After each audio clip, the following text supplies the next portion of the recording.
Recording is in progress. Okay, so let's see. We've got Emily, we've got Matt. We didn't have a forum yet. One more. Okay. So Allison had mentioned to me as she texted me, I guess she had an obligation beforehand. She was going to join remotely. She said she might be a little late. So I think we can expect her to join, but not quite at the moment here. So hopefully we'll await additional attendees here. Yeah, sounds good.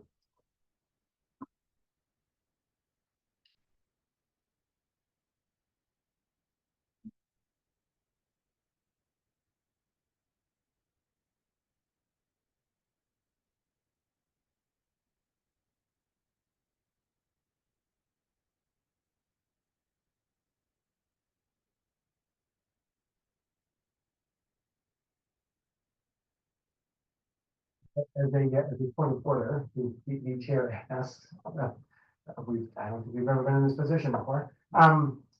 Is there a kind of a standard time limit where you would be awaiting additional forum fulfillers to arrive before the chair calls it? Yeah. 15 minutes, yeah. I haven't had that situation, but I would give it like 15 minutes or so. Usually you know in advance whether it's going to be an issue. Okay. But no big, it happens. We're all volunteers, so. And on the historical commission. Usually, you know, like, Yeah, right. people who are there, and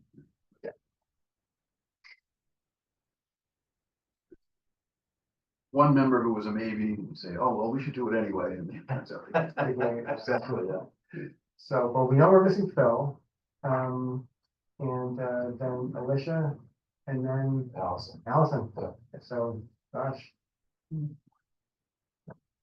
Alicia's pretty good she's about usually coming. on the later side, so. We got Christine. Hello, Christine. Yeah, no quorum yet, so. No big. Well, We'll get there.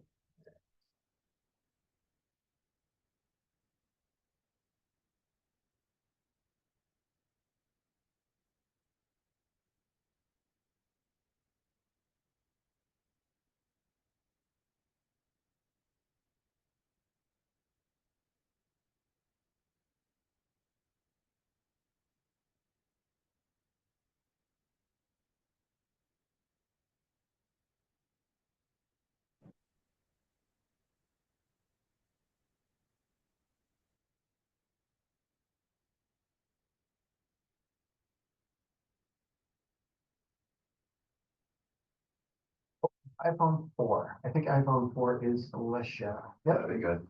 Alicia, is that Hi. you? It's me. Okay. Well, do we just? Oh, there you are. Great. Are you on your way in, or will you be remote? I am. I'm about excuse me, I'm about 10 minutes away. 10 minutes out. Okay, very good.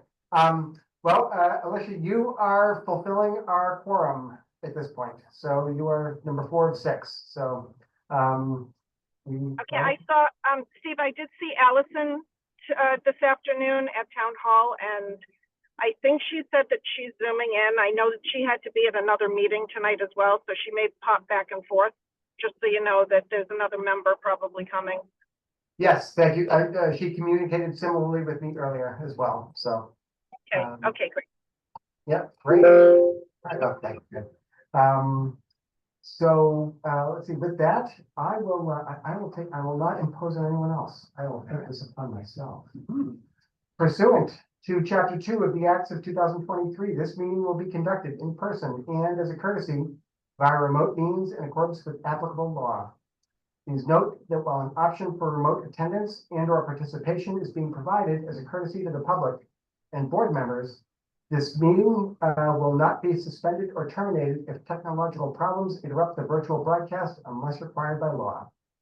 Members of the public who wish to watch the meeting may do so by using the Zoom login information below. And you can join the meeting at https://zoom.us/join.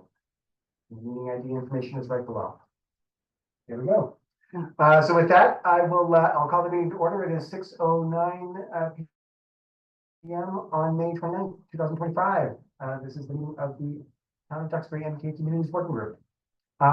So with that, the first agenda item that we have here is the minutes from our last meeting. So Emily, thank you very much for providing those to us. With that, I will ask if there are any comments or discussion on the minutes from last meeting. I move to approve the minutes of May 8th, 2025 as written. Oh, these are minutes of May 8th, so I will correct what I said here. These are not the minutes of the last meeting, these are the minutes of the meeting of May 8th. Thank you, Brian. Your motion still stands. I'll second. Thank you. Okay. Do you have any further discussion? I'm hearing none. Call. Yep, so we'll have to do a roll. Alicia, we'll start with you. Okay, Alicia, aye. Brian abstained. I wasn't here, Okay. but I'm happy to vote yes. Okay. I wasn't here also, but I'll vote yes. Okay. Steve is yes. So that's 3. That's the You know, I'll vote majority of yes. I'll change my vote. Oh, okay. Unanimous. How's that? Okay, unanimous, so great, 4-0, thank you. Let's see, so, okay, second item is the communication outreach. So, we have, feedback from a bunch of different presentations from the May 5th board presentation. Oh, I'm looking at the wrong, my goodness, sorry. it's Yes. discussion I am public looking at the More or less the wrong, same. thank you, thank It's you. like Allison. Yep, oh, Allison, okay, very good. Allison, how are you? She may not be. I'm good. Okay, good to see you. I don't know how I pulled that up. So let's see, I'm just gonna. This is the right one. Okay, so next item is discussing the public forums. So last night, I think as folks know, we had the forum at the Miller Room in the library, so we can talk about that. And I think that's really the only public, and then presentations that other folks have made to different groups. So I'll kick it off. Prior to last night, a week ago today, Tag and I both presented to the ZBA at their meeting, and so we did the presentation, same one we did last night. Got good reception, some good questions that they had, but everybody there was, they're very well informed about what's going on, so they weren't really filling them in on anything new. Sure. Yeah, it was well received. It was well. Okay, I don't know if you have any additional feedback on that. No, I think if there was any, like you said, pretty familiar with this. Nothing really new came up. Yeah. Okay. So that was the meeting that I had. Were there others? Turnout last night? Go ahead, Alicia. What was that? Oh, I'm sorry. I said, did you have a good turnout last night? Yeah, we'll get to that in a minute. So I think that's probably the last one that we'll talk, at least in this Okay. week. Were there other outreach that we've had? That we've done to different groups like that? No. Okay. If you're talking about, are you talking about general outreach, Steve? Because I have collected quite a bit of information. I met with the church this morning, the fire department today, the police department. I got a bunch of information from Island Creek, affordable housing stuff. So would you like me, I'm pulling into the parking lot now, would you like me to share that now during this part of the agenda, or would you like to wait? What you're pulling in right now, yeah, why don't you share it with us now? Okay, all right, I'll be in 1 minute. Oh, okay, sure, yeah, we'll wait for you to be in person here. Okay. Okay, all right, thank you. If I can, I'd like to commend you guys. Last night, it was a great turnout, I thought, lots of good questions. And you guys had, as I would expect, the answers. There were some that we couldn't answer, some were kind of hypotheticals, the what ifs. that are challenging to answer. But I think folks left there with a better understanding as to what this group has been doing and what we're proposing to town meeting as a potential solution. So I heard good things about it as folks were filing out. So since you guys did the lion's share of the presentation, I want to say thanks very much for the work you did last night. Well done. Thank you, Brian. And you know, you're kicking it off. You're setting the tone when when we were first moving. So that was very helpful. So we appreciate your input on that, Brian. So jumping in, particularly in the legal questions, with some backup and insight, and that's also really helpful. So we certainly needed that. We have one more, Oh, yes. right? So that's we're waiting for Alicia. There's one more forum. And as Steve just very briefly mentioned to you as we were coming in, I anticipate that Representative Sweezy will be at our next event. Okay. To try to help answer some of the state level questions that folks have been asking about. Excellent. Okay. It'll be lovely to have them there. And I believe we will also have we'll have PAC TV there. Yep. So so there will also be reporting it for the PAC TV for the broadcast. So I was talking with them about camera placement and whether we have microphones and things like that. So some logistic stuff. Yeah. So we will have. Of course, we'll be recording it, as we always do. They will be doing that as well. So yeah, we'll get a good turnout for that. And Alicia, good to have you in person. So yes, we will hear everything you have to say. Okay, Thanks for all that legwork, by the way. Yeah, my goodness. it's okay. I'll be honest with you, a lot of this is hot off the press and I haven't fully downloaded it. I digested? figured we could kind Don't worry of put it about together. Okay, sure.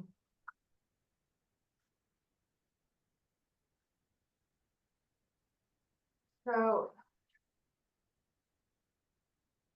Yeah, and it's worth noting in last year, one of the members did the same thing, which the police and the fire, at that point, we were in the early research phase. right, So there were some pretty intense conversations. I don't know if any of that came up. I wouldn't say it was intense, but it was informative. Yeah. Okay, so, Pick which one you want to start with. I know, I'm kind of out of breath. Okay. Well, I guess we could start with, the church. Okay. So, I went in this morning and I met with, the pastor and the operations manager and, a few other people, I think maybe that were on the board. I'm not really exactly sure what the positions were. But it was a really nice visit. We had a really, really nice conversation. They're really nice people. And they did not understand what was happening. They didn't know if they were being forced to build or do something, or if their land would be taken eminent domain, or that they were very confused and kind of concerned. And they had a lot of good questions. And so I explained everything to them. And I also explained that we were, why we had selected that area and that we were curious as far as what their long-term plan was. Had they been approached? Were they wanting to do any expansion on their own? That sort of thing. And the pastor made it very clear early on in the conversation that at this point in time, he said, obviously something could change on the road, but at this point in time, they are not willing to sell a blade of grass. So Good. I thought that was good to hear. They felt that they had 6 acres there that they were very appreciative of. They explained all the good things they're doing there. They did share that regardless of this, for many years now, they've been in discussions about how to expand what they do. not so much as like an expansion development of the property, but an expansion of what, what they. What they do as what they do as a Program. Yeah. So, they are very interested in, early education. They've got a preschool right now that leases some space from the church. And, I guess back in the day, they used to have school there. I don't remember that, but, it's not there now, and they are looking to possibly build a separate building that would be dedicated to early education. And they hope that maybe the program over time would grow. So I thought that was a pretty nice thing to hear, nice use of that, right? So they were asking questions that sort of turned and wanted to know what this meant for that. Was it gonna be restrictive? Was it gonna be let them do what they wanted to do, that sort of thing. See, it's some good news for them. Right, so I said, well, you'll have a lot more freedom, if, I said, this is proposed, it's not guaranteed. This is just something that, has been identified as a possibility, and, we just wanted to make you aware. And I also said, don't want any developer to come and take advantage of you, you're doing good things here, so, want to make sure you realize that if this should come to pass, this land is more valuable to you. And so he was really, really happy to hear all this, very appreciative. He did say that, they weren't sure, depending on space and how they knew they had to keep parking and different things. So they hadn't done any kind of like formal planning or anything, but these were just concepts and ideas that they had in the works, and they were trying to find a way to like fund them and implement them, kind of thing. So, so that's where that stands. And I just gotta ask, and thank you for doing that. Yeah. Yes. So are they clear now that it doesn't require them to do anything? It doesn't restrict what they're doing? They don't need to do anything. Okay. Yeah. Great. Yeah. And so I went kind of like, I've been kind of like the computer out for a visit, like, trying to kind of collect things. So I did get the field card for the property. Oh, good. And I also got the field cards for all of the little parcels that are in Island Creek, because it wasn't really clear on how, it was like a jigsaw puzzle on there. Oh, yeah. And who owned what and how, because I was curious about the wastewater piece. Because I thought in our discussions that my recollection was that the wastewater was on the church parking lot in the back.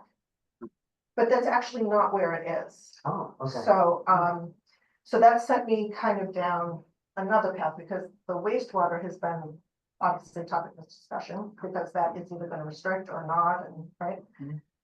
So, so that's right. So that was the Baptist, and then Island Creek, the parcel that is right behind that back parking lot of the church is the parcel that Island Creek has the wastewater on. And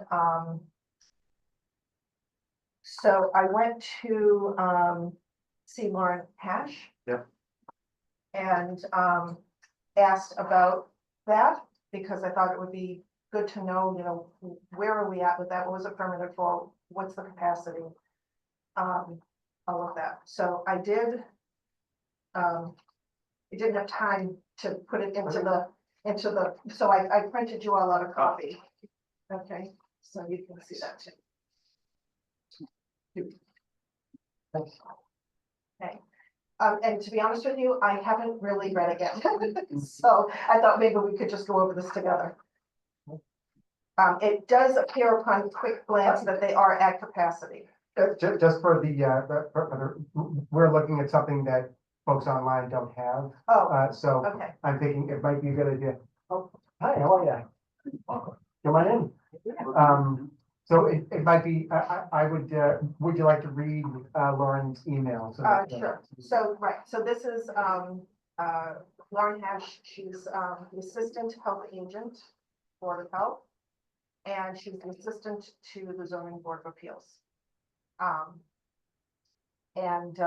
So in response to my inquiry about the wastewater, she then did a little research and emailed me later.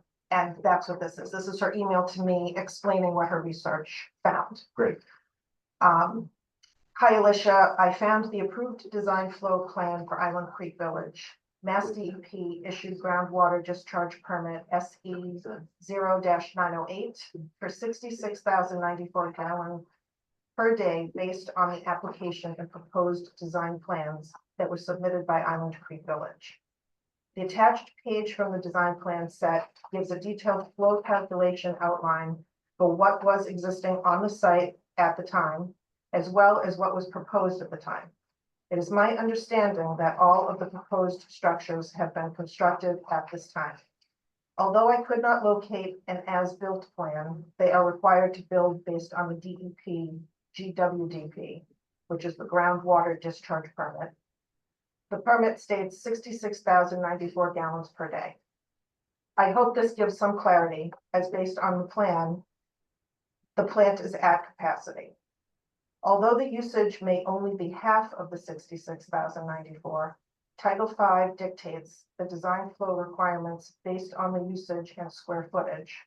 For example, one bedroom is 110 gallons per day, where an office space is 75 gallons per day per 1,000 square feet. I've also included the list of GWDP issued by DEP for the state, and on page 15, Island Creek Village is listed at 66,094 of allowable flow. If you have any questions, please feel free to reach out. So the second page, I just printed out only page 15 from that report. Okay, so that's what that is. And then this last page, I haven't even read this yet. So if maybe you want to go through this together and You're actually in the wrong place. Oh, that's okay. listen to it. I wish I'd come here earlier so I could have listened to you guys, but we're supposed to be down. the Oh, you want finance? Finance, Right, yeah. Oh, it's Okay. down the hall. Yeah, so they're doing it, they're with the planning board? No, I don't think planning board's there. I think it's. No, they're doing where the planning board, not. Oh, yes. Oh, yes, right. Yeah, same location. We'll come back here. if you want. Yeah, glad to have you. I'd love to Funny say, to have some company. so there's nobody saying? No visitors yet. No, Oh, yeah. no, nobody but you guys. Well, we have folks online. And folks online too. Oh, yes, okay. Yeah. Thanks. Okay. Thanks for coming. Yeah. So Alicia, you're referring to this last page, which is design calculations. Yes, so I thought maybe if it's okay, I'm gonna toss this over to you, because I really am not that adept at reading this. Mhm. Well, you know, it's, I think this is, you know, quite interesting, and I need to dig into this quite a bit myself in order to be able to understand it. But I think, you know, for the sake of what we're looking to, you know, accomplish and understand here, I think that Lauren's email that you just read, I think that's illuminating, and it's helpful to us, at least in terms of the conversation that we have Right, with, you know, as part of our outreach. right. Can I just ask, it looks like the church is part of the septic? Well, the church is, yes, the church dumps into that septic, so Okay, I'm, that's what I'm seeing. right, so I'm assuming that they must pay some sort of fee. Oh, no, that's fine. I was just curious about Yeah. what the septic, Yeah. what the septic situation is out there. So I see, I'm glad I brought my glasses. Yeah. So the buildings include church, daycare. Then there's some commercial uses. They see building, Right. dentist, clubhouse, Yeah. residential dwellings of 100, looks like 181 bedrooms and 110 gallons per day. Yeah. To 118,500. Okay, so I see how the calculation is done. Yeah. So this is just a page out of the septic plan. Correct. Dated. I can't see that.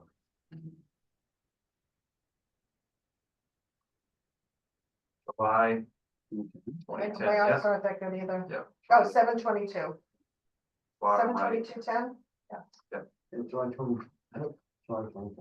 Okay, well, this is really helpful. Yes. And it Okay. confirms, I think, what we had understood previously, which is that the church's septic is tied into The church's septic was tied, yes. Island Creek's. Right, right. waste treatment And so I did mention to him that To the there was, pastor? yes, well, Okay. because I said, if you're looking to do anything, septic could potentially be an issue, because I hadn't yet looked into point, this, yeah. we didn't know. Now, that being said, we all know anything over 10,000 gallons goes to DEP, and that's this treatment, but just because it's at capacity, I don't know that that necessarily means that we can kind of rest easy. I mean, there are ways to, developers can still increase the flow if they wanted to install another treatment plant. So granted, it's at a cost, but it's not impossible. I don't think they do have land to do that. So, I mean, it's good news now, but I don't know that that really translates into long-term comfort. Well, it's a limiting factor. Yes, The current design is a limiting factor, and as you mentioned, there would be additional cost if there was going to be additional development for waste treatment. With Right. waste treatment capacity. Right. So right. But as we know, builders do get incentives to do those things, there's so. any number of even- ways that they could get around. it, And, sure. and with deep pockets, these numbers that we think are large are really, kind of a drop in the Yeah. bucket, right? Well, it helps confirm this working group's understanding about the Yes. status of the septic. Yes, Yeah, I so- agree. Yeah. I agree. Yeah. Okay. So, Nobody can hear me, right? yes, Oh, is that? Oh, John, Christine, who just left, John, who just left, is a developer, and he's gonna go to the finance committee to argue for the citizens petitions. If he could come back afterwards and comment on your questions there, because he's very knowledgeable, if you wanted. okay. okay, thank you. Let's see. Also, just to recap, for those who aren't able to look at this, we have the design flow, project phasing, listing all the buildings and their quantities and units.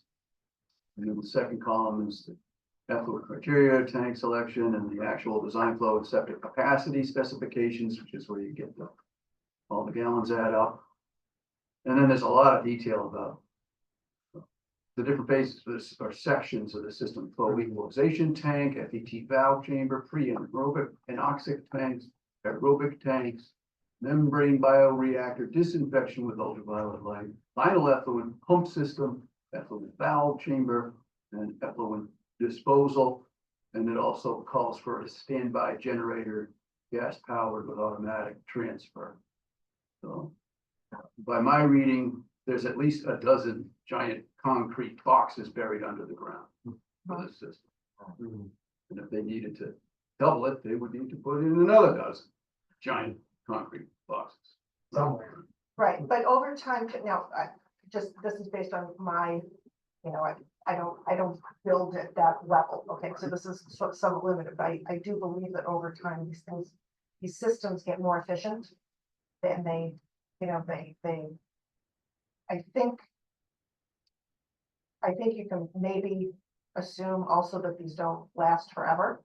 So when it does come time that this needs to be replaced, I am making a general assumption that by then, Yeah. there may be more modern ways to address this that may offer more capacity, possibly.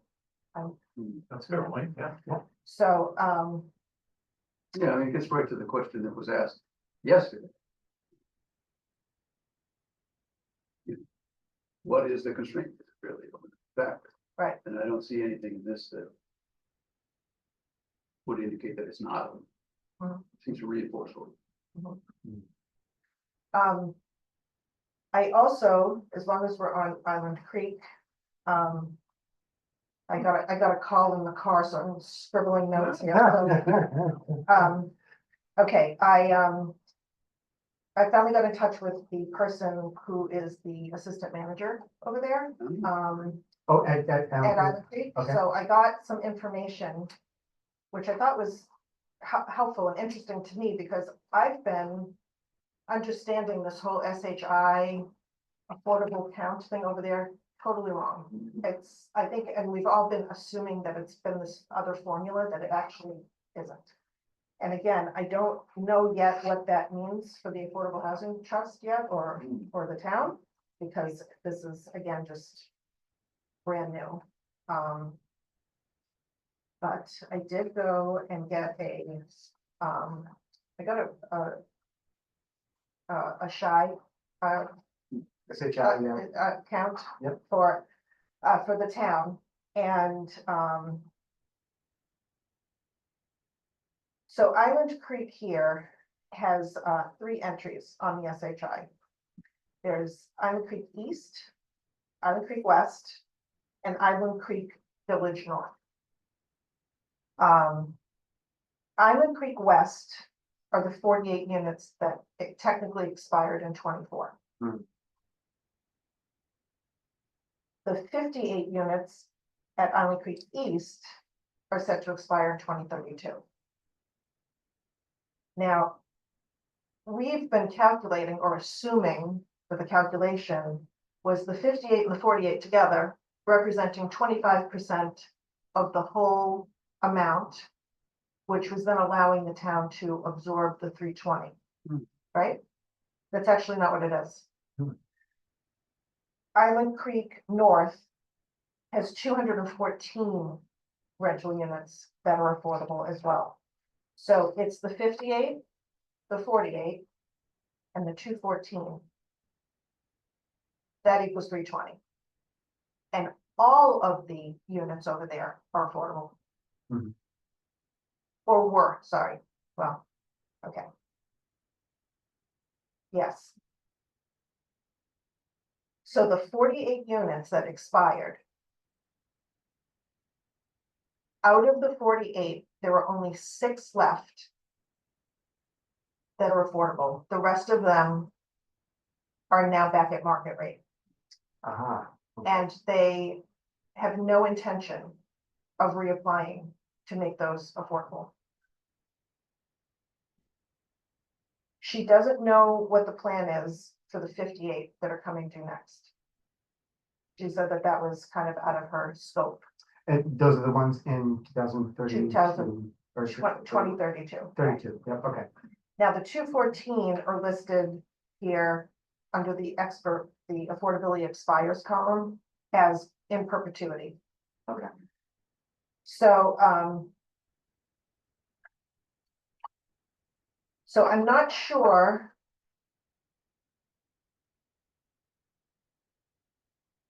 I'm not sure what that's going to mean. Well, I guess Duxbury is going to wind up. See, the 48 units are still showing up on the SHI. Yes. So I'm not sure what that means for the Affordable Housing Trust. I don't even know if they know that. Because when I went to the meeting that you were at, Tag, Dan did not present it that way. I don't know that they even, No, They and in know fact, that, the do Affordable they? Housing Trust is not responsible for it. oh, they're not. And it's a little bit of a bouncing monkey. Okay. Because we have a housing authority and their responsibility is really limited to the Chestnut Street. And the planning department has said it's not their responsibility, so. It's being done by a volunteer at this point, it's my understanding. Until that responsibility is formally assigned to, an individual or an entity by the town. It's just one of those requirements that comes in from the state, and the town says, we gotta deal with this, who can handle this right now, take care of it. Because it's just an intermittent activity, it's never been a real reason, I think, and this, you might know better than I, Brian, but it's the kind of thing where we have to satisfy the state's requirements, and we do that when we have to do that. And we, whatever. Right. But there has to be some entity that is watching out for the percentage that does. No, Is that's that the because problem, you there have isn't, to? it's not something that we're exclusively focused on as Oh. a group. It tends to fall to the housing trust. Yeah. Because they have affordable in the name of their group, Right, but it really isn't something. because Dan does file, every 5 years, he said he files a plan. Yeah. And that sort of holds the state at bay, he said, because otherwise, we're not near the 10%. So, and then of course, the census will be 2030 again, and then we'll have a brand new number Yep. that we have to achieve, so. Well, that's interesting. I didn't know that. I thought that. Yeah, it's been an ongoing topic, debate in the house. Okay. Okay. Now, this for additional, so the units at Island Creek were all developed under the, kind of the terms of a comprehensive, well, different comprehensive. So, permits. Okay, so there's different sections. There's, and again, going to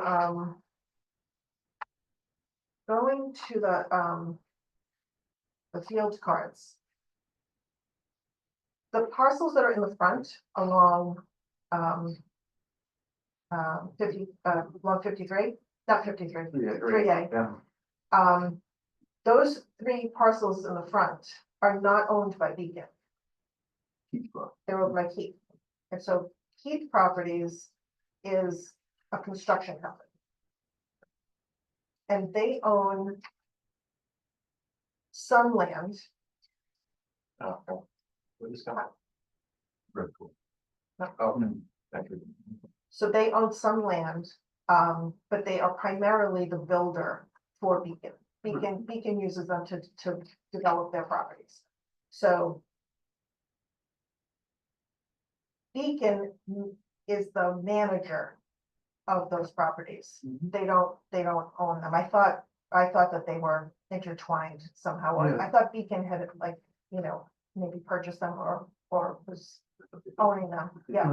So Keith owns the ones in the front. Beacon manages them. Those are the ones that are the commercial buildings. And then Beacon owns all of the ones that are considered in the north, which are the newer ones that were built between 2014 and 2016. The newer buildings in the back that are the Bodie and the Elm. Okay. So the Bodie building is, that is a 55 and over building. There's 94 units in that building and they're all affordable. Sorry, just like from scribbles here.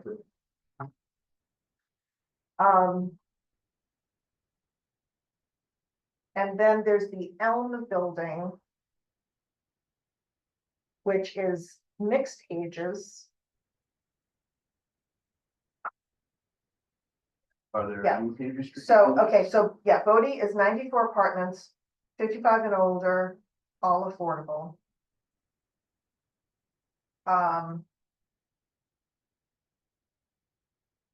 The Elm building is mixed ages.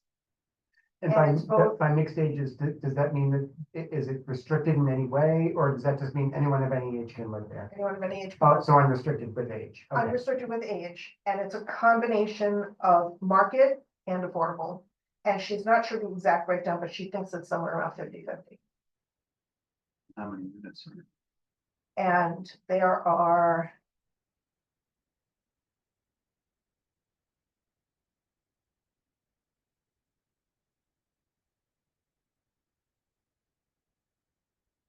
Let's see here.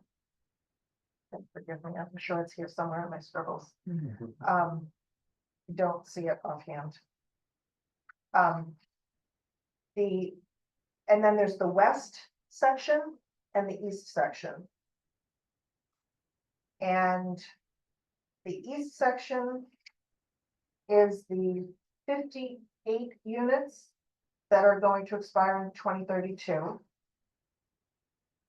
And those are all affordable. No age restriction.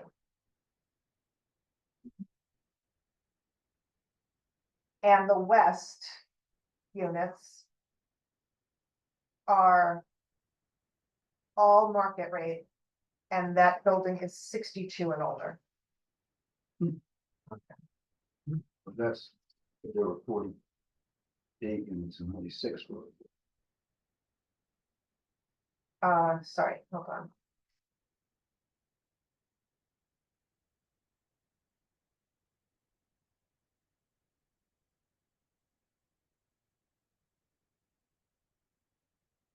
Oh, I'm sorry, 48. Did I say 62? I didn't mean 62. No, it's 48 units, all market, and it's 62 plus is the age. Okay. Sorry, my mistake. Can't read my own handwriting.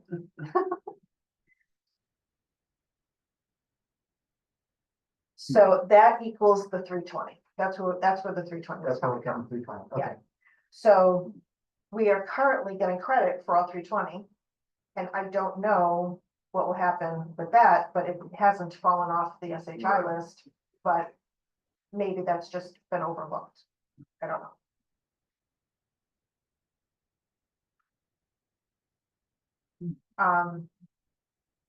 She did just make some general comments about the affordability part, and she said that, you know, when they build, that there's great incentive for developers to use the affordability piece when they're initially building, because it allows them a significant amount of tax credits. Mhm. And then once those expire, she said there's usually a 30-year buy on it. And then once those expire, they don't typically renew them. They just roll over right into market rate. Right. But it does, depending on the formula, I guess it, you know, it does help if they keep some affordability in the building for a break on taxes. So it made me kind of think that, you know, we're trying to calculate what the potential build could be there. I would say the newer ones, I mean, those just got built recently, Yeah. In your inside section. of 10 years, right? The ones in the back, the Allen and the Bodie, Mhm. which represent the 214 units. But the others were built in 1980. Yeah. So, or that's what she told me anyway. For some reason, I feel like Judy Barrett thought they were in the 70s, but in any case, it's right around, Yeah. right around Permitted there. in the 70s and built. Yeah. Yeah. So, so if Keith owns the other ones, and those are commercial, then what my question is that because we did not file the paperwork for mixed use, does that have anything to do with that zoning in the front there because it's commercial? Because if they added housing on top of the commercial, that would be considered mixed use, right? Or I guess they could probably just demo the whole thing and just build residential right along, which would probably make more sense. Right, so I think, so as I think about it, we're just talking about the commercial uses that are along Right, Tremont Street. Right, so there's three small parcels that are, you know, two are over here, and then there's one little one on the other side. So those are owned by Keith. Those are along the road. Mhm. Yeah, okay. And so, you know, what we're proposing, you know, what the proposal is that the overlay would simply have, you know, we don't have any mandatory mixed use like we did the last time. So we're just doing this as strictly multifamily here as part of the overlay. So I think what that would allow them to do would be, if they wanted to develop that as multifamily under the overlay, you know, the terms of the overlay bylaw, then I think the way that I understand it, you know, I've certainly, if others differ on this, please let me know. I think I don't think that they would be able to add multifamily units onto the existing commercial under the bylaw that we're under the MBTA Communities bylaw that we're putting in there, the MCOD. If they wanted to do that, they would have to do that under either the zoning that's there now, if that permits them to do it. I don't think it does, or under or if they have a special permit in place that allows them to develop the commercial as it is. If that allows them to put multifamily there, they would be able to do it under that. Failing all of that, they would need some kind of a special permit in order to create mixed use there. That's kind of how I would understand the, you know, the Right. You know, how that would progress, Right. or how the analysis would progress about what they're able to do. Right. So, Does that make? No, you're right, I'm looking at the warrant, just to double check, so yes, and in accordance with the statute, the only as a right permitted use is residential. Residential, yeah, okay. it's right. So, yeah, So, but that could add, so I guess, can we try to figure out what the calculation would be for those if they were residential? What would the maximum number of units be that they could build on those 3 parcels? Well, I don't know that we've, I don't know that we've gotten to that, you know, that level of granularity in all of this. I think we've really just, excuse me, we've just been looking at, you know, the parcel as a whole, or the parcel, the sub-district as a whole. I think because we were assuming that it was all Island Creek, Mhm. right? So I think we were, at least I was anyway. I didn't really break it out that way. Mhm. Right. So, you know, I know this is 11th hour, I'm throwing monkey wrenches here. I'm just trying to start a conversation, I think, out of the box a little bit. Mhm. We don't know how this is gonna go, right? We don't know how the people are gonna vote. In all likelihood, you know, we may win this preliminary injunction. This could get IP, there's a variety of things that could happen, right? In a number of directions, yeah. In every direction. So I'm still kind of looking at this like I did when I first joined the group, that, you know, this is something that we were tasked to do because, you know, we've got to have some kind of at least contingency plan, right? Just something to have that we've worked on that, you know, we can fall back on. Since now we know more about the church, would it make sense? I'm not sure why we didn't zone that whole thing anyway. We What do you mean? probably maybe should have had a conversation with them first, but if that is 6 acres, right? So I think the way it breaks down is building is free and then the parking areas are each an acre. They're each an acre. Okay. So would it make sense to exchange the Heath properties for the church, since we know what's going on over there? And anything that they build would not be dense housing. It would be for educational purposes and, right, something else that would be less of a strain on the system, right? That way, maybe we could sidestep potential building that would happen along 3A with those parcels. I mean, I'm just kind of tossing it out to start a conversation. Right, so, well, with regard to, you know, changing the maps that we would be voting on in a special town meeting, it's too late in the game for that. You know, they've already been entered into the warrant and Yeah. the warrant is now closed, Right. So we don't have the ability to go back and make, if we wanted to, no, we don't have the ability to do that prior to town. But if this goes in some of these other directions, then we would have the luxury of revisiting this. Oh, if somehow we're granted more time, you know, it's a Mhm. stay or, you know, we could get additional time to comply. These are all things that we, you know, we would have the ability to go back and revisit if we Mhm. so chose to, Mhm. do that. So, so I think that's helpful to know, Mhm. just in terms of, understanding what our possibilities are going forward. Mhm. Oh, goodness gracious, that's a question reboot. Just to provide a little bit of backup, the 3 parcels we're discussing, 2 of them have frontage on Tremont Street. The one on the left next to the church actually extends back and it's 2 acres.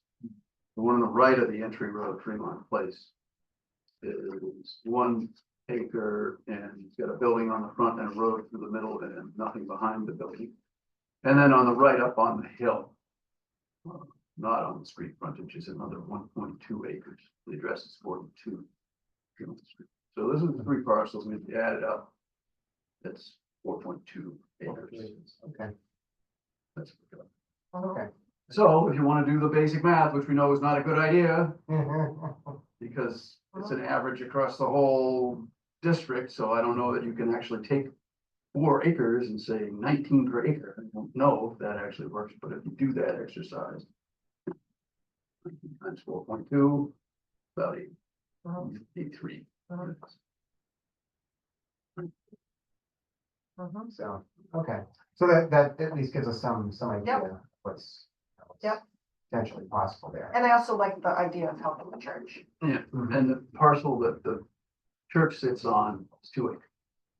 So And that's the Only church half. building itself? the building excluding parking. Okay, okay.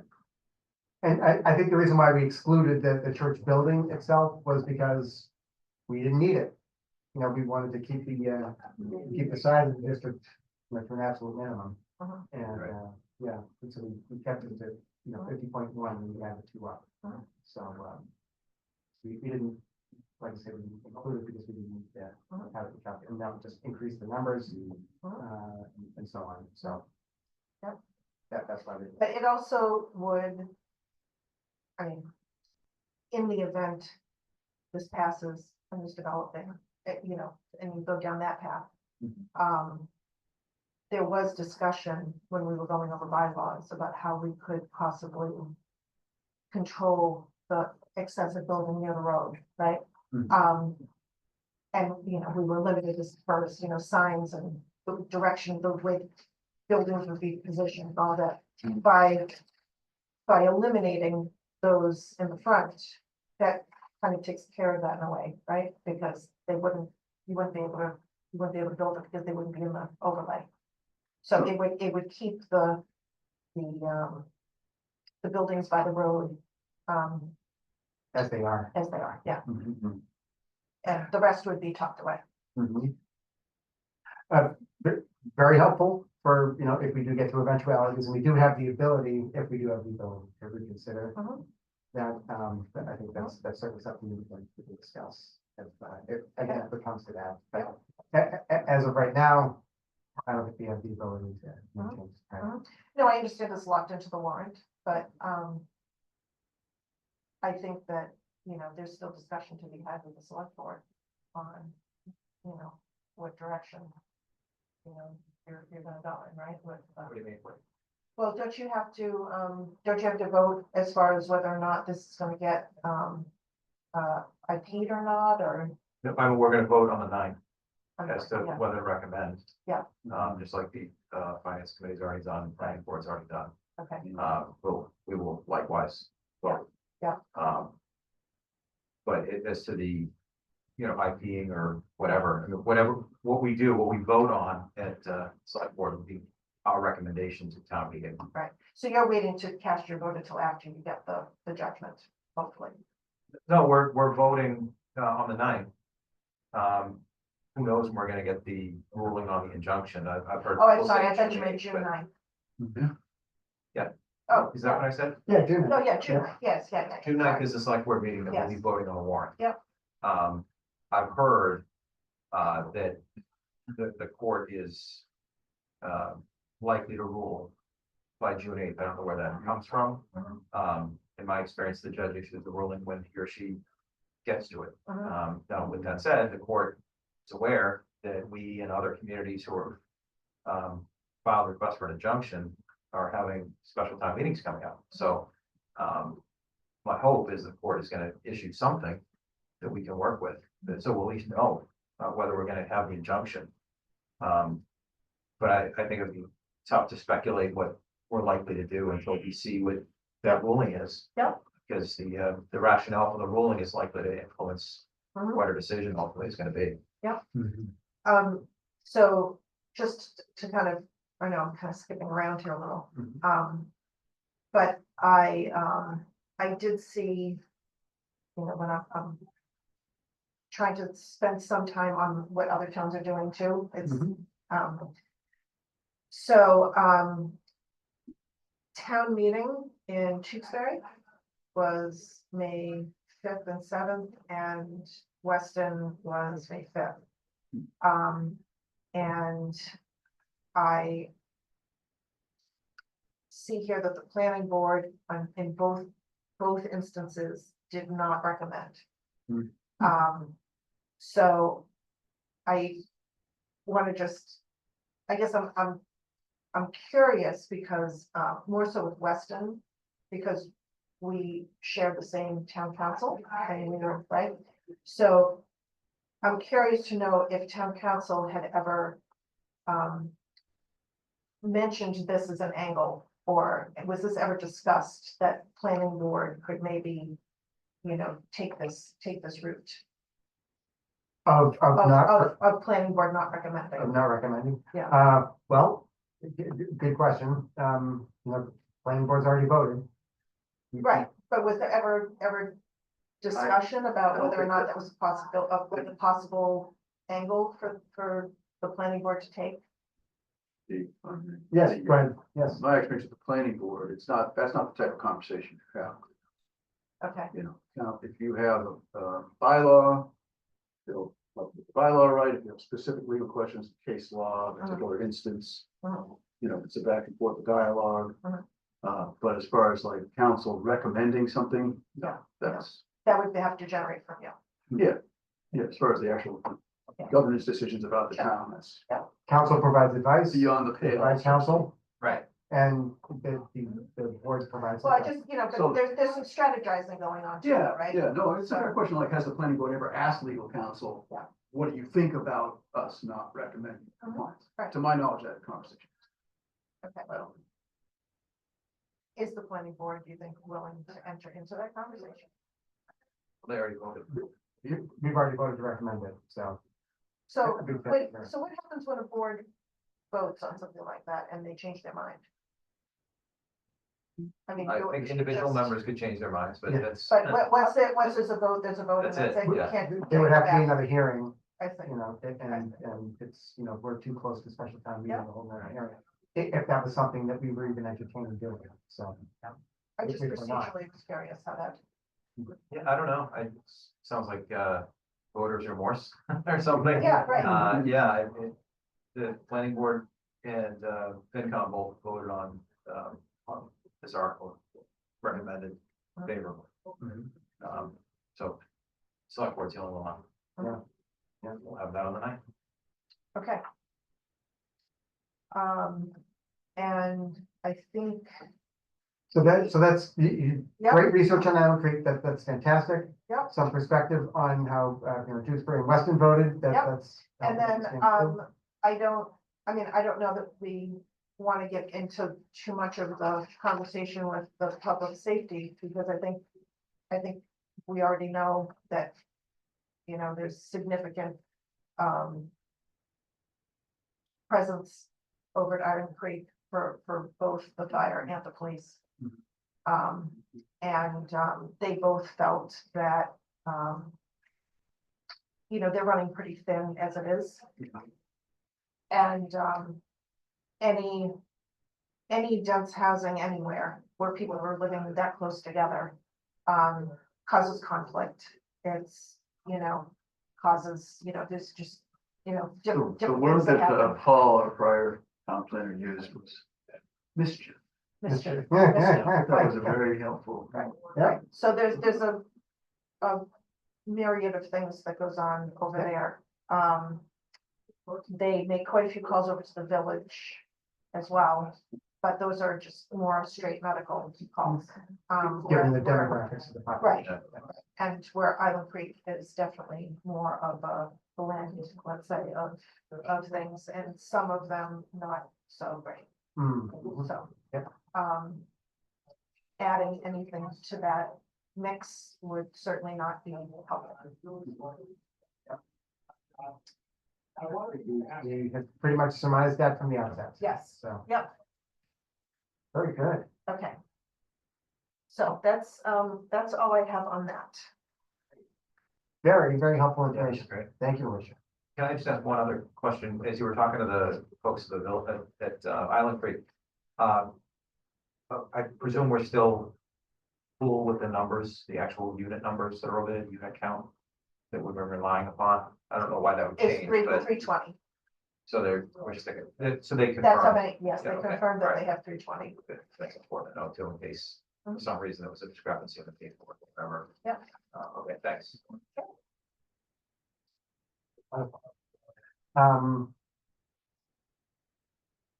Great. So we're, again, we're kind of on the public forums and the outreach here. So I guess and we've talked a little bit about, how things went, how things went last night. I got some good feedback. We've got the other, our next outreach is gonna be on June 4th. And I think that the presentation that we'll do is very similar to what we have here. I think we'll need to tweak it a little bit. There's some formatting that I need to go through, and we need to address that. We don't need to talk about May 28th, outreach anymore, obviously. Mr. Chairman, if I can ask, are there any board or committee presentations that need to be covered now that we're missing a member Good, that's a good question. that are they're already scheduled? Yes. Just need a new person to cover it. Yep. That is that's a good question. I don't have a list right I here. think we're done with most of them, right? I think we've covered just about all of them. I will, Okay. Well, that's fine. Just if I can help with more. with Let me covering, know. thank you, Brian. I'll see if I can find it here to track it down. I did have a question about one of the slides. Sure. I don't know which one it is exactly, but there's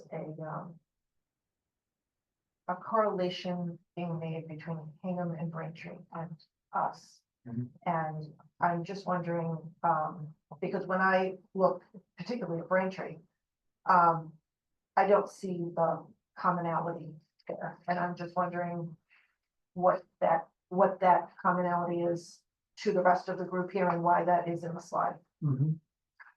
So I think what we were doing was, so the key issue is, when you're looking at, when a town or municipality is looking in an area to overlay for this purpose, for compliance with this particular law, the question is it feasible, is it permissible for the municipality to put an overlay on existing dense development? Mhm. And so, that's the question. So we were looking for specific examples of other municipalities that have done this, that have overlaid existing development for the purpose of compliance. So two examples that we came up with, one was Hingham, and then the other was Braintree. And so, as I understand it, the way that Braintree has done it is they put at least a portion of their overlay on what's referred to as the group, formerly known as, I guess we still know it as the Grossman's Plaza, Yep. where the function is, and then they have all the retail Yep. going out there. So that was part of what they had overlaid. Mhm. It was existing commercial development in that case. Right. It's not greenfield, it's already fully developed there. Right, but I thought that what Duxbury was trying to achieve was overlaying over already densely built housing. Yes. Braintree is not densely built housing, that they're overlaying over a business district, and a big part of their overlay is actually down at the RMVs where there's all that empty, and there's a huge development going on up there. And they also overlay down on Pearl Street, there's more commercial down there, and there's, I know maybe two parcels that are being marketed, for sale, so I just didn't see the parallel there. It doesn't seem like that's what we were doing. Yeah, so I guess, just in line with that, so two things. Number one, there's not a requirement to put the overlay on vacant land. Braintree demonstrates that. Yeah. And it's permissible to put it on existing development, be it commercial, as Braintree has done, or on dense residential development, which is what Hingham has done. Right. And so that's why we have both of those examples there. I can see the correlation between maybe the shipyard and what we're doing with the village, or, I can see that conceptually being, on the same, like apples to apples. I think But that, I just didn't see the same with Braintree. yeah, I think the key point we're making there is that paper compliance has been accepted by the state. Mhm. And that's further bolstered by an argument that was made in before the court in the preliminary injunction hearing for the Assistant Attorney General, who was there to defend the Commonwealth, acknowledged that paper compliance is okay. Mhm.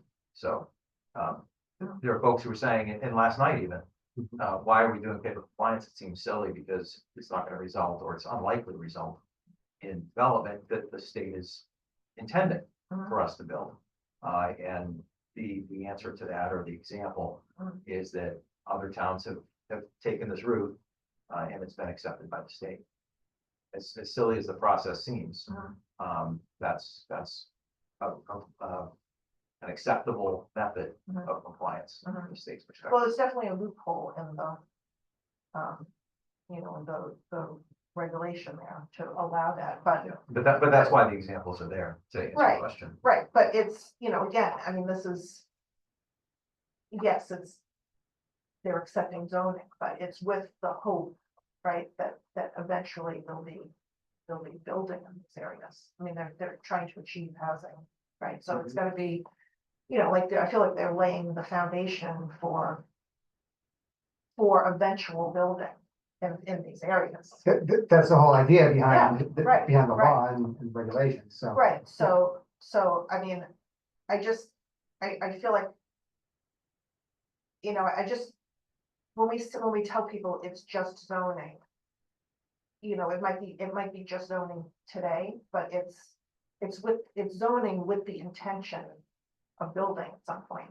I mean, I think from the state's perspective at least, I mean, that's the whole point of this, right? Well, you know, we are acting on what the state is requiring us to do. And so they are requiring that we submit a compliant plan or a plan for compliance. And that's what we're doing here. You know, if the state wants to impose additional requirements on any areas that we would be zoning for this purpose. Yeah. That is something that would have to happen at the legislative level, or I suppose they could promulgate additional regulations. Mhm. That would further regulate, you know, what would be permitted or what we'd be required to do with these areas that we're zoning.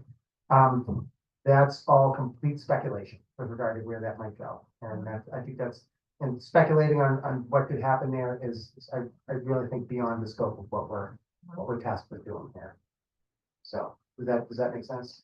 Yeah, I mean, it's just, I mean, the whole thing is speculation, really, right? I mean, we're trying to do the best we can within What we a have. whole sea of speculation. You know, Yeah, well put. Crystal That's ball. really what's going on. I just looked at some of the maps, and the Braintree zone they literally took all the land around the piece of it. So it's Grossman's, it's everything. Right. Just right around, Right. which is pretty much what MGL said to do. But there will be building. I mean, there's already. There's already. Arguably, that's the point, is to put the multifamily near the T Right. station, and they're doing. And they're rapid transit too, though. Right. Yeah. So they're both, They they're did. rapid transit. and- So their requirements are significantly different from ours. Right. Mhm. Oh, and speaking of transit, I should also tell you that, also today I started some more feelers out regarding the Kingston train station. Mm. I've got some inquiries out for what the outcome of that station will be. If there are any improvements slated for that station, if, you know, I'm trying very hard to find out what the ridership numbers are. They're very low, I can tell you that. I just don't have actual numbers. Yeah. So I think that's probably an important piece of this as well. Mhm. I think I might have access to ask someone about the ridership at Kingston because I'm the old Colony Planning Council rep, and they mentioned that, so I can try to send an email and CC you. That would be great, thank you. As someone who's been riding the commuter rail into Boston for 25 years, I will tell you that, yeah, ridership is considerably less Yes. today than it was Mhm. even 10 years ago. Mhm. Right? Basically, even before the pandemic. Right. It's considerably lower. Yeah. So. Good, well, that'll be interesting to hear what plans you might have. I want to ask, if we're talking about the other communities in this category, Marblehead is also doing paper compliance. Hmm. And I just did their website as well, and they have, you know, much more similar Duxbury situation, because they selected 3 different areas of town, already have multifamily, Yeah. avoided So I historic mean, areas. so is avoided- Dover, so is, I mean, that's why I guess I'm asking the question, because it seems like if you're going to pull out The an site- example, Yeah. there were better ones, maybe that were more in line with this, and that's why I was confused about Braintree. Mhm. Braintree just felt more, and plus it's rapid transit. It's closer to Duxbury than Marblehead or Nice. Dover might be. Well, that might have been an earlier example too. In the earlier example. These, yeah. I think the other ones are more recent. Mhm. So, yeah, I certainly no harm in And- mentioning it. We could tweak them. Yeah. We could tweak the presentation to reflect that. So, yeah. Did, the other thing that came up in the public forum, since we're talking about the Yes. questioning the premise, let's say, Mhm. you know, given that we all know this is in the chute, the prospect for changing it really doesn't exist at this point, as much as we believe that we can go on the floor of town meeting and propose all kinds of amendments. You know, practically speaking, the amount of technical work and review required, it just isn't feasible. But the question was raised about the density of the two, why did we land? But, you know, basically permitting further development at Iowa Creek and restricting further development at the village production. Mm. It's a good question. Mhm. Right? Did you want to engage in that here? Because it's fresh. Sure, yes. So, Yes. so, Oh, so the okay. question was, why was there not more land available over there? Well, no, I think that the implication, certainly from what I took from the conversation, and I was, you know, point person, so maybe I Right. might have seen something different, but, Mhm. you know, the question is, you know, if we like what we have at the village and we don't like Right. what we have What- at Elm Creek, That's what why are we Why are we putting expanding forth the a things? That's right. proposition which would allow more of what we don't like, That's correct. less? Mm. That's correct. So very, very. Yeah, That's right. I think that's fair. That's right. And I stated that, because of the numbers, it's, if you went to 12 at Elm Creek, it'd be like 30 at the village, and I was wrong. I looked at the matrix, it's 24. 21, If okay. you wanted to tamp down Elm Creek to where it is now, you would have to double the capacity of the village. Mhm. Yeah, and I think, you know, again, speaking for myself and some assumptions that I'm making, but when people in town, the aging population say that they want something to go to, those attached to the village, you know, those nice Cottage garden garden. cottages, yeah. Mhm. I mean, that to me is more in line with, I think, what people Sure. are asking for, you know? So to your point, I sort of abandoned where I was going because I know this is somewhat of a dead end, rezoning things and relining things at this point, but I was thinking about that because I don't know, I think going through this process just made me kind of look at things differently.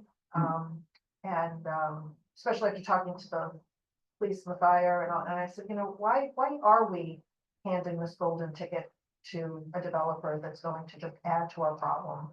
When we've got the village that everybody really loves, it's well-run, it's, you know, the aging population likes it there. If we're going to allow someone to, you know, expand, why are we not doing that? You know, so I guess in my head, I was thinking, gee, that would have been a better choice, and also the church. You know, giving the church more flexibility, maybe. But, you know, it's really hard because these public forums don't bring out many people. There were options that were presented, and you know, there's 20,000 people in town, and when you have 30 that show up and 15 that show up, and you know, you've got 12 tickets in a box voting on which one they like better, I don't think that's really a great representation of the Yeah, and functions in How much town. we can do. To vent No, I know, it's but it's frustrating just- for me it is, because it's hard. I was counting on a lot more of that, and of Yeah. course, the sort of lesson taken was to do less of that. Because it muddies the water and confuses everyone to have all these options opened up. Most people just aren't prepared to parse and process all Right, that. It's just right. part of it. Well, it was very challenge. similar with the Envision Duxbury public forums too. I mean, you know, you would think that there would be, I mean, I went to some of those, just quite a few people there. Yeah. There's 20,000 people in town. Although in 16, in fairness with, Envision Duxbury, we did have about 10% of the town Yeah, participate, which MAPC at the time remarked, was significant. Is this, Duxbury soccer? No, I'm no. sorry. One thing I will say about, the village and being sensitive to the density there is its proximity to Bonji's. And the neighborhood concern about potential additional density in that area. So while we're looking at dense areas, obviously the village was among them. But we needed to strike a balance between selecting as a community a location that is dense, but being careful about not extending or not exacerbating a density issue Mhm. in that area. So I think that was part of the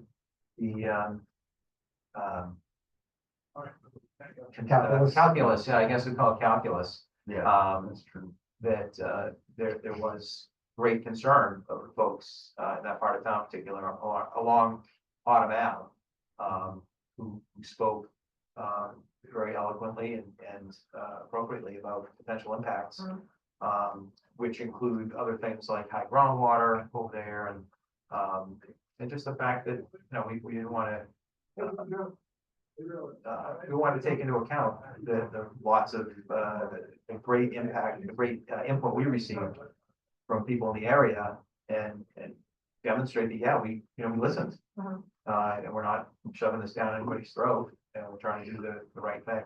So I think that was a big part of why density at the village remained where it is. Yeah, I think, again, hindsight's always 20/20, right? I mean, to the village, I mean, yes, it potentially could have been a little more dense than it is, but it's a very quiet population of people, whereas, free building for, with no restrictions on, like family friendly units with no restriction on amounts of people and all of that's a very different thing than expanding of, an assisted living facility. And I don't know if you've driven by over there recently, but it does look like the property over there by Bonnie's has been staked out. I don't know what the plans are over there, but I would assume that there's maybe some building that's going to happen, I don't know, but They haven't come to the planning board yet or anything, so. I don't know. I mean, that's usually a sign somebody's doing something, Mhm. Or at least thinking about something. or at least thinking about something. Interesting. Okay. Yep. Great. So Alicia, very grateful for the research you've done. This is very helpful, but it'll help to refine, I think, the conversation that we have Mhm. with the public, in particular next Wednesday. Mhm. So, any questions that come up in the interim. Mhm.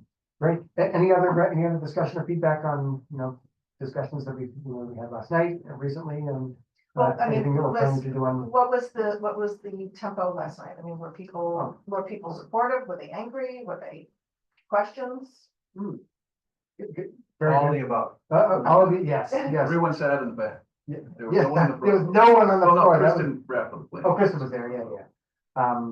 So, yeah, about 20, maybe, low 20s of attendees. Who's Yeah. Number of frequent flyers, folks who've been there before, so familiar faces. Some new folks who I hadn't seen there at their previous engagements before. Yeah, a lot of, people were expressing concern about any number of different things. A lot of the questions we've heard variations of a lot of the questions that they've asked, others that we hadn't heard before. And Brian, as you had mentioned, a lot of speculative questions that we really just can't answer. There was a lot of focus also on the dynamics between what we're proposing here, what we would be voting on at special town meeting, and the lawsuit that we have in process, and kind of the what ifs that are there. Those are impossible to answer as well, because we just don't know. But one of the questions was, well, let's say that this passes a special town meeting, does that mean that our lawsuit goes away? So that was one of the questions. And the answer there is, well, certainly not necessarily. There's no, I guess, there's no coupling of the two things. There's no binary between those. If this thing happens, then that has to happen with one or the other. So it would really be at the discretion of the select board. They're the initiators of the lawsuit. So depending on what happens at a special town meeting, it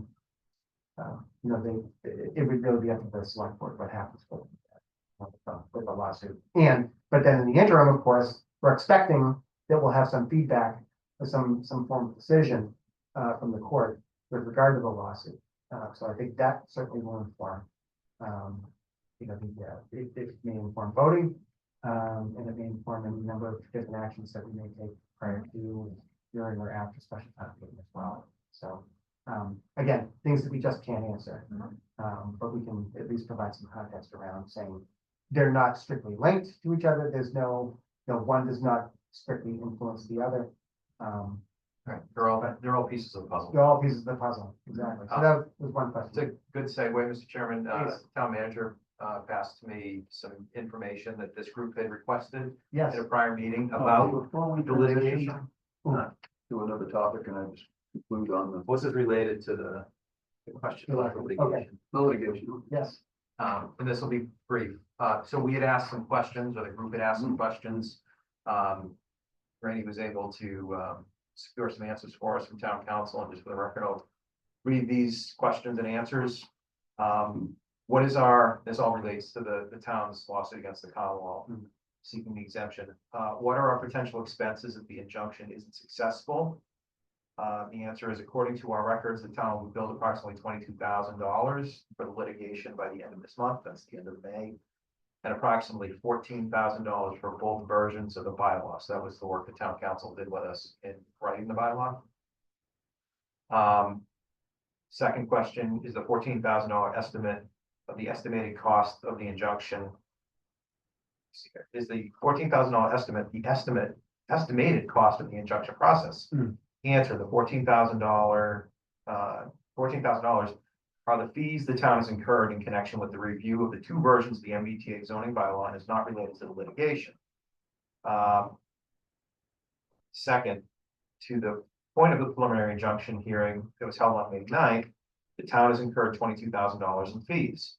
There will be a nominal amount of additional time, but that means additional fees, to review the decision when it is issued and to explain to the select board. Otherwise, there are no further expenses associated with the preliminary injunction. Final question. What would the potential expenses be if the injunction isn't successful, but we don't get the injunction? If the court grants the town's motion for preliminary injunction, the Commonwealth is almost certain to appeal. In other words, if we win, the Commonwealth has the opportunity to go to the appeals court, so that injunction shouldn't have been issued. So in answer to that, the cost of defending such an appeal will likely be in the $10,000 to $15,000 range. Next, because the purpose of the preliminary injunction is to preserve the status quo while the litigation is pending, there will have to be a trial on the merits once the preliminary injunction motions are decided. There will be significant costs to bring the case to trial, which will include reviewing and responding to written discovery requests, depositions, and the hiring of experts. The number of other attorneys representing other municipalities in this litigation will likely complicate these matters, which will further increase litigation costs. And this is town council speak. Although I cannot put an exact figure on how much litigation will cost, I would expect it will exceed $100,000. And then finally, if the court denies the motion, it may also dismiss the case. At that point, the town will not face any additional expenses unless it decides to appeal and dismiss. So that helps. And Omega had asked for some costs as well. Yes. So those are the figures we have right now, hot off the press. But that's very helpful. Yes.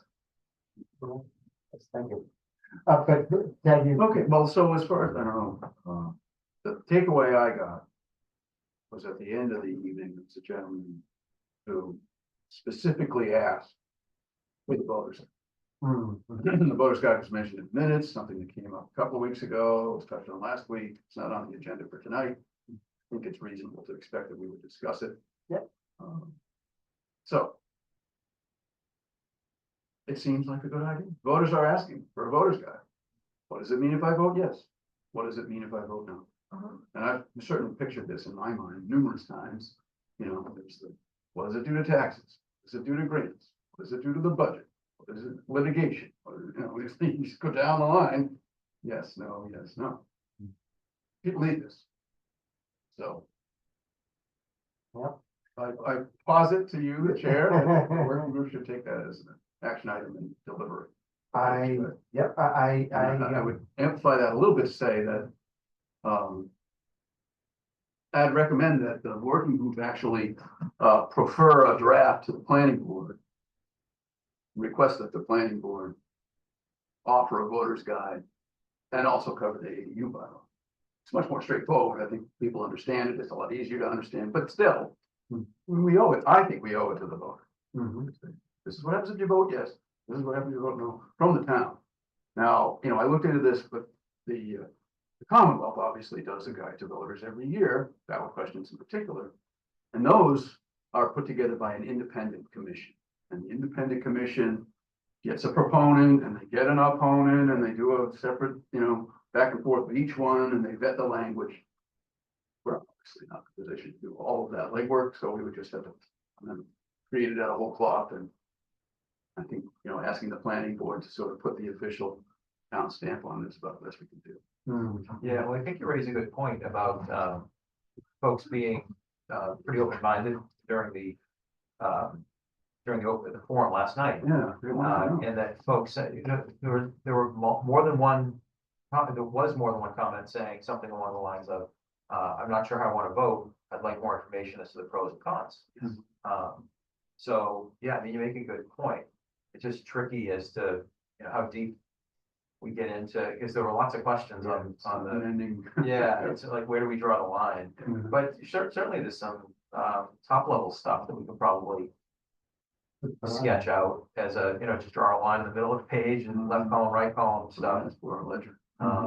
So are you talking about from more like a financial perspective? I think that would be part of it. Because that's what I think people were asking Yeah, for they're the all most. all the Maybe like, some sort of informal fiscal analysis. I mean, do you think it would be appropriate to see if we could get some assistance maybe from fiscal advisory or FinCom on that and kind of figure out just, basic numbers on, additional fire, police per student, infrastructure, things like that. Because that's what people want. If you want to know, if you're gonna offer some sort of, I mean, that's the number people are looking for. They want to know, what is that gonna cost me in perpetuity versus what would potentially the losing grants? And that's honestly, I think what it boils right down to. Right. Oh, yeah, it was stated explicitly. We want to see the numbers. Give us numbers. But the thing is, there are no hard and fast concrete numbers. It's all speculation. Right, but we're That's the doing, challenge. but we are doing our best to speculate the grant side. We're not doing anything to try to No, speculate that's not the other speculation. costs. No, those are facts. We've been Yeah. going back and forth with But town, we getting don't know actual grants. we don't know what the town is gonna apply for over a period of time or what we're gonna receive or, I mean, that's. Which we've that's expressed, speculative. we've Well, expressed that. yeah, uncertainty. that's why we're doing a 2-year look back. Yeah. Saying this is, and people were understanding last night, saying they're not expecting us to get to the penny. But sort of ballpark numbers would be helpful. Which, it's been beyond the scope of this working group to get into that stuff, but now that we're running up to the finish line here and trying to get the town to vote one way or the other and be as informed, have as much information as possible. I can see that being part of the value we deliver here, as a group to provide So I town just, meeting. in just trying to envision this as a deliverable, the thing is that it's easier to quantify the information we have available for the yes vote. And it's impossible to quantify anything related to a no vote. So it's kind of built in, that you just can't get the same level of certainty about no as you can about yes. It's just the reality. People Well, I want mean, this certainty but about no. I think people want the same sort of just general ballpark information. I mean, I think it's pretty, I don't have it at the ready, but I mean, I think with not too much work, we could probably consult the school, find out what the, per student, what that would be, if there's any additional services a student needs, how much. Right. Like, for example, the fire department said currently they make about 300 trips a year to Island Creek. The police department makes about 1,200, that's not getting better, right? So, I mean, I think we can sort of make some general assumptions and attach some loose figures to those things to satisfy people's curiosity as far as what you know, what that looks like. I have seen, other towns kind of take a stab at it, just, you know, within their own fiscal groups, without anything terribly formal. You know, maybe we could try to use something like that as a template.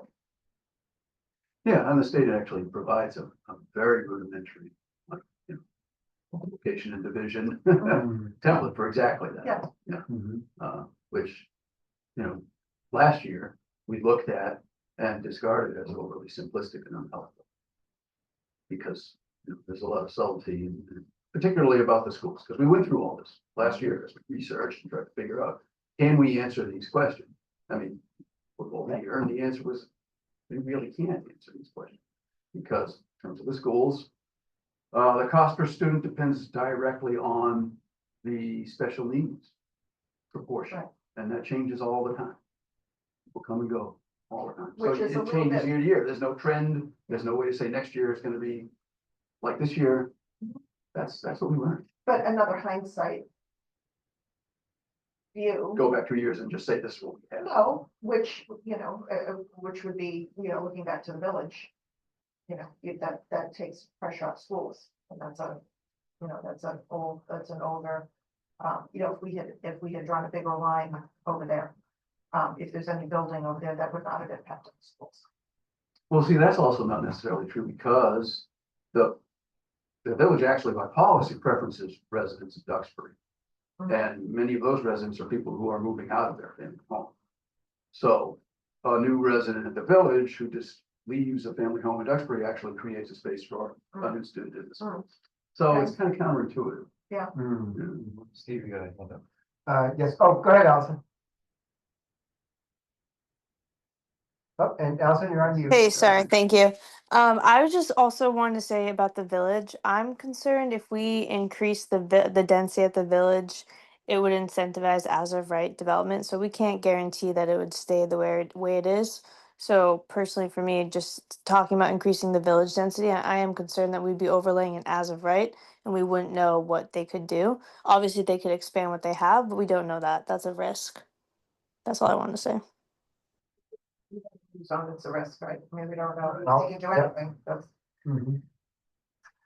But coming back to the idea of the voter guide, though, I think, you know, this is certainly something that I think would make a lot of sense. You know, with regard to getting specific about numbers and quantifying things, I think as Jag indicated, that's a fraud exercise, and it's very difficult to get to numbers that are reliable. My concern would be, you know, any numbers that we would provide would be, you know, speculative and speculative at best, and misleading at worst. So that's really, that's my concern about it. Well, but I mean, I also want to be responsive. One of your Well, I think responses, the situation, and I don't know if I interpreted your point correctly, but the idea of at least giving people the data that we have, like what's the last few years been like? Right. We even talked about, let's go back to when Island Creek was complete, you know, when we had an influx right. of new residents. Is there anything we can learn from that?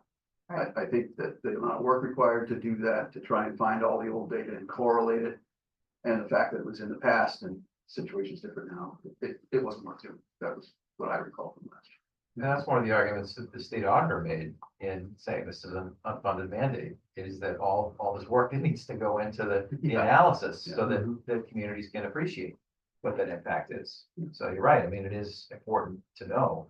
I guess on one end, and this doesn't alleviate the amount of work, but you could say, all right, worst case scenario, you build every single unit that's potentially available up to 787. You know, and setting aside septic or, you know, Just imagine it development costs, you know, what would that, is that kind of where you're going?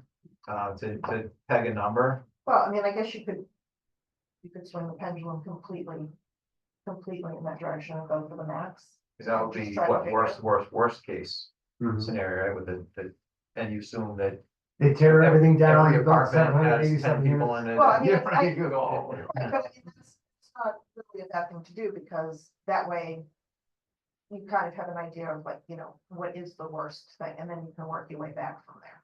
Yeah, but I want to bring up something that I just learned about today, and I'm trying to dig up this reference, but people are asking, tell us the impact of this hypothetical. And that's pretty much exactly the wrong way to go about that.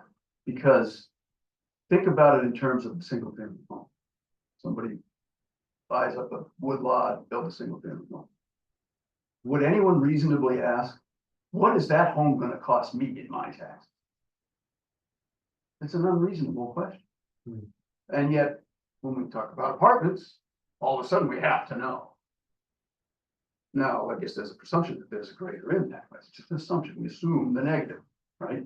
And the evidence from Island Creek is that it does have negative consequences, additional service demand. Right. It does. But what I'm getting at is that there is a type of planning study called a growth management strategy, GMS. And this is an urban planning exercise. It has to do with understanding your sewage capacity, your water capacity, where you're at capacity, where you have some additional available capacity that you could grow into. So this is really what the subject is growth management. And if you approach it as growth management, then you can get a handle on that. What would be the impact of a tract of 20 homes? What would be the impact of a tract of starter homes on quarter acre lots? 80 homes. What's single family? What would be the impact of 240 apartments? You can't do that in isolation, but you can as part of an overall comprehensive growth management plan.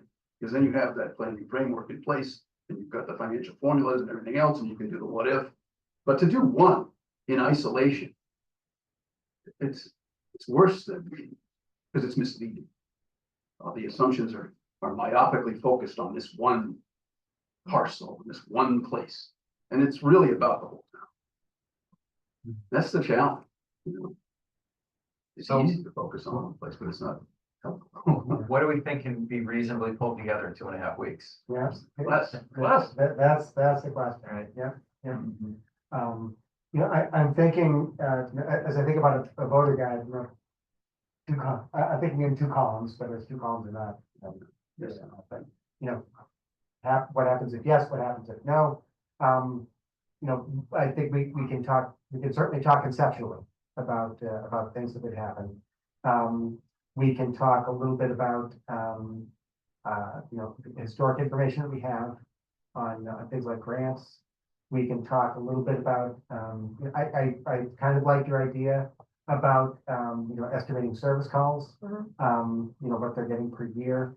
We can look at that, on a per unit basis, at Island Creek. For fire, and so if you figure that on a per unit basis, and then you add it X gets number of units. complicated even with that, though, because, they get called and they said, it's not, they pop over and they pop back, it's on an average about 90 minutes. Yeah, So, so, and it pulls them away from, the station, mhm, and then, and then there's people that can fill in, and then if there's multiple things that happen, they gotta call and right, back up and all that, so, it can get a little complicated and costly. yeah, and so, I guess pointing that out, it's probably best just really to stick to conceptual, the conceptual impacts. But, I think that the departments, because they go through this for their budget every year with the finance committee, I mean, they have, I think, their own formulas of how they calculate these things, right? I mean, this is,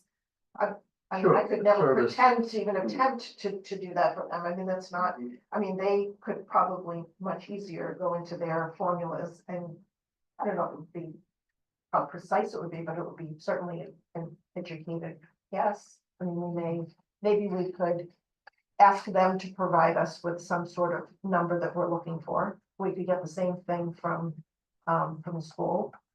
Well, and this is where if And we could base that, though, if we're basing grants on historical data, why don't we base that on historical data, like you said, from Island Creek? I mean, how many children enter the school system from there? again, it's I don't know. a side effect. You can't plan around a development. You can plan construction of the development, but you plan the town. Mhm. So trying to have a planning conversation about a development beyond the permitting process is really just very challenging. Right, but there's a great emphasis though in this mandate on family-friendly units. Yeah, I mean, they are Yeah. encouraging family, living in these dense housing units. So I think you have to go under the assumption that there's going to be impact to the schools. Right? well, there's the language, right? That's policy language. And then there's the reality. We know that in the reality, the apartments don't tend to draw families with children. It's just that. Mhm. And the multifamily is a term of planning art for apartment. Right, So the fact that the word family is in it, it's kind of incidental. It's the multi. right. For us. Yeah. But the other point, your valid point is that, there is a long-term push in the Commonwealth to make zoning bylaws and housing policies more inclusive. Inclusivity. And anything that restricts in the zoning who can live somewhere is considered exclusionary. Mhm. And it's scrubbed out. So family is also kind of a placeholder for housing for anyone. Well, how would we like to propose going forward with a Well, just ledger, so to speak? Maybe, 4 categories: grants, tax levy, service demand, school department. And, I don't know, we've got to be able Well, to talk about housing opportunity as well. I mean, this is an opportunity for people to live at a more affordable, one hopes, cost, than appreciated single family homes. There is a benefit to the town in that. Yeah, if built, Mhm. yeah, there is, it addresses to a certain extent the need, Yep. right? So, Ted, I'd be happy to work with you on this. Take it into the drafting subcommittee. Yeah, what subcommittee are you guys? We're done. Yeah, so that's done. So maybe that could be an additional task of the bylaw subcommittee. Yeah. Yeah, it's a deliverable. The voter guide that. Do you have the template that you could circulate that you, Which one? you said that there's Oh, something that lives formula? online? Yeah, Yeah, it's in guidance. okay, Yeah. okay. Yeah, but I And mean, they- literally as simple as yeah. the number of students, cost per Yeah. student equals, it's that simple. Yeah. You know? To the point where, as you said, it's can be really. It's something. misleading. So, but yeah, Okay, you can take that out. we'll take that offline, yeah. And then, since I'm sort of, was like a little not much help to the bylaw committee at all, because I don't speak the language, but, I can certainly give you a couple of things that I found in my travels, other towns, how they've calculated things, maybe Oh, yeah. compare to. Yep. So, if you are open to having me sit in on that, I'd be happy to do that. I can forward you what I have as well. Please do, Okay. yes, yep, we'd be happy to get your input on this. Alicia, I'm curious to know, in the other models that you've looked at for samples, do any of them include, how they calculate the additional, tax revenue as a result of development? You know what, I don't remember. Okay. I don't remember. Because there's certainly costs that go along with Sure. additional units, but there's revenue as well. I'd just be curious to know Mm-hmm. where that, is it a wash, is it a net negative, or, where does that come out? If there's a way to even know, because that would be important for the voters to know as well. Yeah, well, I'll find out for you. Okay. I'll circulate it.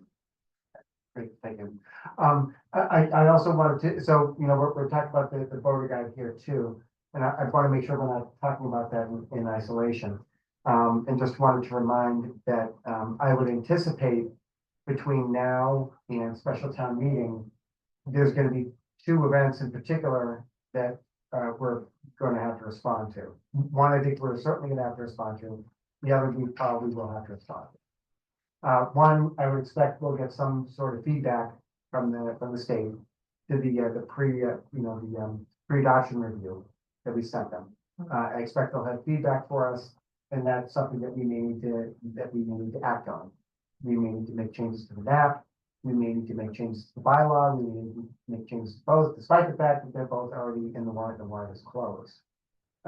So I think we will need to consider that, consider what the changes are, assuming there are changes, and I think it's likely there will be.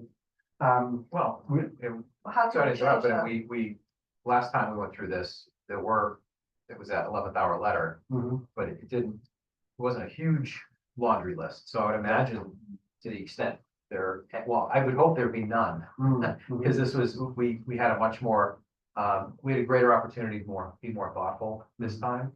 Not that we weren't last time, we just had more of a framework. Mhm. And secondly, since the state, we're really, at least as to half of the proposal, it's something they've seen already. Mhm. I'd be surprised if they suddenly came up with issues where there weren't any before. Right, I think that's a fair, a fair expectation. But I guess the idea is if there are any changes of any kind that we need to make. Yeah. I think we would need to start formulating, an amendment, a floor amendment that we would need to propose along with the bylaw, make that change, propose the change on the floor. Right.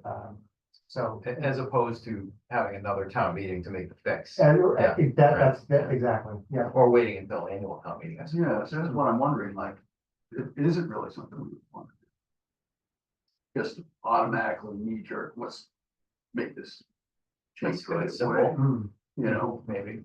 we have what we have, we get feedback, thank you very much, we pass what we have, and then we figure out what needs to change from there, because worst case is ongoing. Sure. Everything we talked about is the fact that this is a constantly moving target.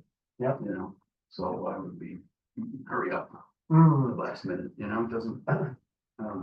I guess Debatable. That's a good point there. So just setting the lawsuit aside, because that's the other thing that we need to be able to respond to, hopefully potentially. But setting that aside for the moment, if the state is saying, well, we would not approve the bylaw, the map, or both, in their current form Right. because of this, or this. And if we take that to the floor, if we take that to special town meeting and we present it, we say, well, this is it, it's got these problems in it, it's not gonna pass as it is, we have to make changes to it. So the idea is, if you say, yes, we're gonna pass this, well, we're just gonna have to come back at, regular town meeting next year, or another special town meeting, because we got some tweaks to make. In the meantime, the bylaw is valid in terms of, something that the developer can act on. That puts us in kind of a rough spot. Well, so at that point, wouldn't it be a matter of, hopefully, if we have time, this working group taking up the feedback from the state and making a recommendation to the town as to whether, let's just break it down hypothetically, Mhm. say they have 6 points. And we agree wholeheartedly with 5, but that 6th one is a little bit like they're pushing us over the line and we don't want to go over the line. Mhm. We could say, let's formulate an amendment for the 5 and set aside the 6 and put that before the town. Or we could say, let's just say this is what the state said we have to do and we have to do it, here's all 6. Town vote on that. Or we can say, you know what, this is too much, too late, and we can't process this right now. And, let's keep the working group active, pass the bylaw, and then figure out how we need to refine it. But in why response to would the we state. have to pass, if they came back and they wanted us to make it? That buys us time. Why would we feel the need to make such That's kind a of quick what I'm response, saying. right? Is that what you're saying? But why would we accept the bylaw at all? Why would we not just table? the Well, whole and thing? that's a matter of going out of compliance. Right. Because we could be in compliance with notes. Right. Okay, Right. but if we're working in good faith, right? I mean, Right. it's not like a little slap on the hand. I mean, it's. Right, but their deadline is July 14th Right. to have the passage. Right, So to your point, if we pass it with some warts, we're still in compliance and can fix whatever the state says we need to fix. If we don't pass it and wait and say we'll do it all at once, there is some period, and we do pass it, it's next year's annual town meeting, there's a period of time that we're out of compliance. okay, And so what, again, so we're out of, okay, Right, So I'm gonna say, so what? yeah, the hypothetical is Right, if we have a grants. constructive relationship. with And I don't know what those would be during that period of time. And then Okay, the but other is it- enforcement but action the is it state might worth take it in the to meantime. accept an incomplete document and possibly have permits pulled during that period and different things, is it worth what we don't know that we might be missing in grants? Well, it depends on what it depends on what the problems are. If they're kind of vanilla, then there's a low risk of having somebody pull a permit. If they pull it, whatever. If it's gonna require us to change something significantly, then yeah, that would go into the mix. So again, hypothetically, I don't know, but But to Steve's are we point, even we need to be allowed? ready to address it if there are some like, hey, if you do these two things, we'll be fine with it. Fine, but one other question, related to this. If we get the pre-adoption review in advance, which we hope to get, and then we submit everything, I don't recall what the Commonwealth's position is. Did they say they're still gonna review it again after that? Mhm. Yes. And what do we think the likelihood of them finding issues Well, on the that's- second go round? But that's the position, not all, but all of the towns that are in this town spring meeting, Mhm. the towns that have voted it in are in exactly that situation. Yeah. And so it's possible that the state comes back and, they want some revisions. And so that's part of the problem I've had with this too, is that how can you ask people to vote on something that's not fully been reviewed and completed? It's cart before the horse. Well, I think that part of the problem we face is, this is zoning reform. The state is going to continue to push a zoning reform agenda. So the way it used to work and what we're used to having, which is minding our own business and the state stays out of it, that's really over. And it's a hard thing for people to accept, that we're gonna keep getting pushed around and have to change things. That's where we find Okay, ourselves but today. Tag, this is just the beginning. And so another reason to kind of, stand firm and do it the way we want to do it Right. and do it the right way, make sure that all of our Ts are crossed and that we're in a situation where we've negotiated what's best for us instead of kind of doing it piecemeal. Because this is not the end. This is only the beginning. I think we all understand that, yep.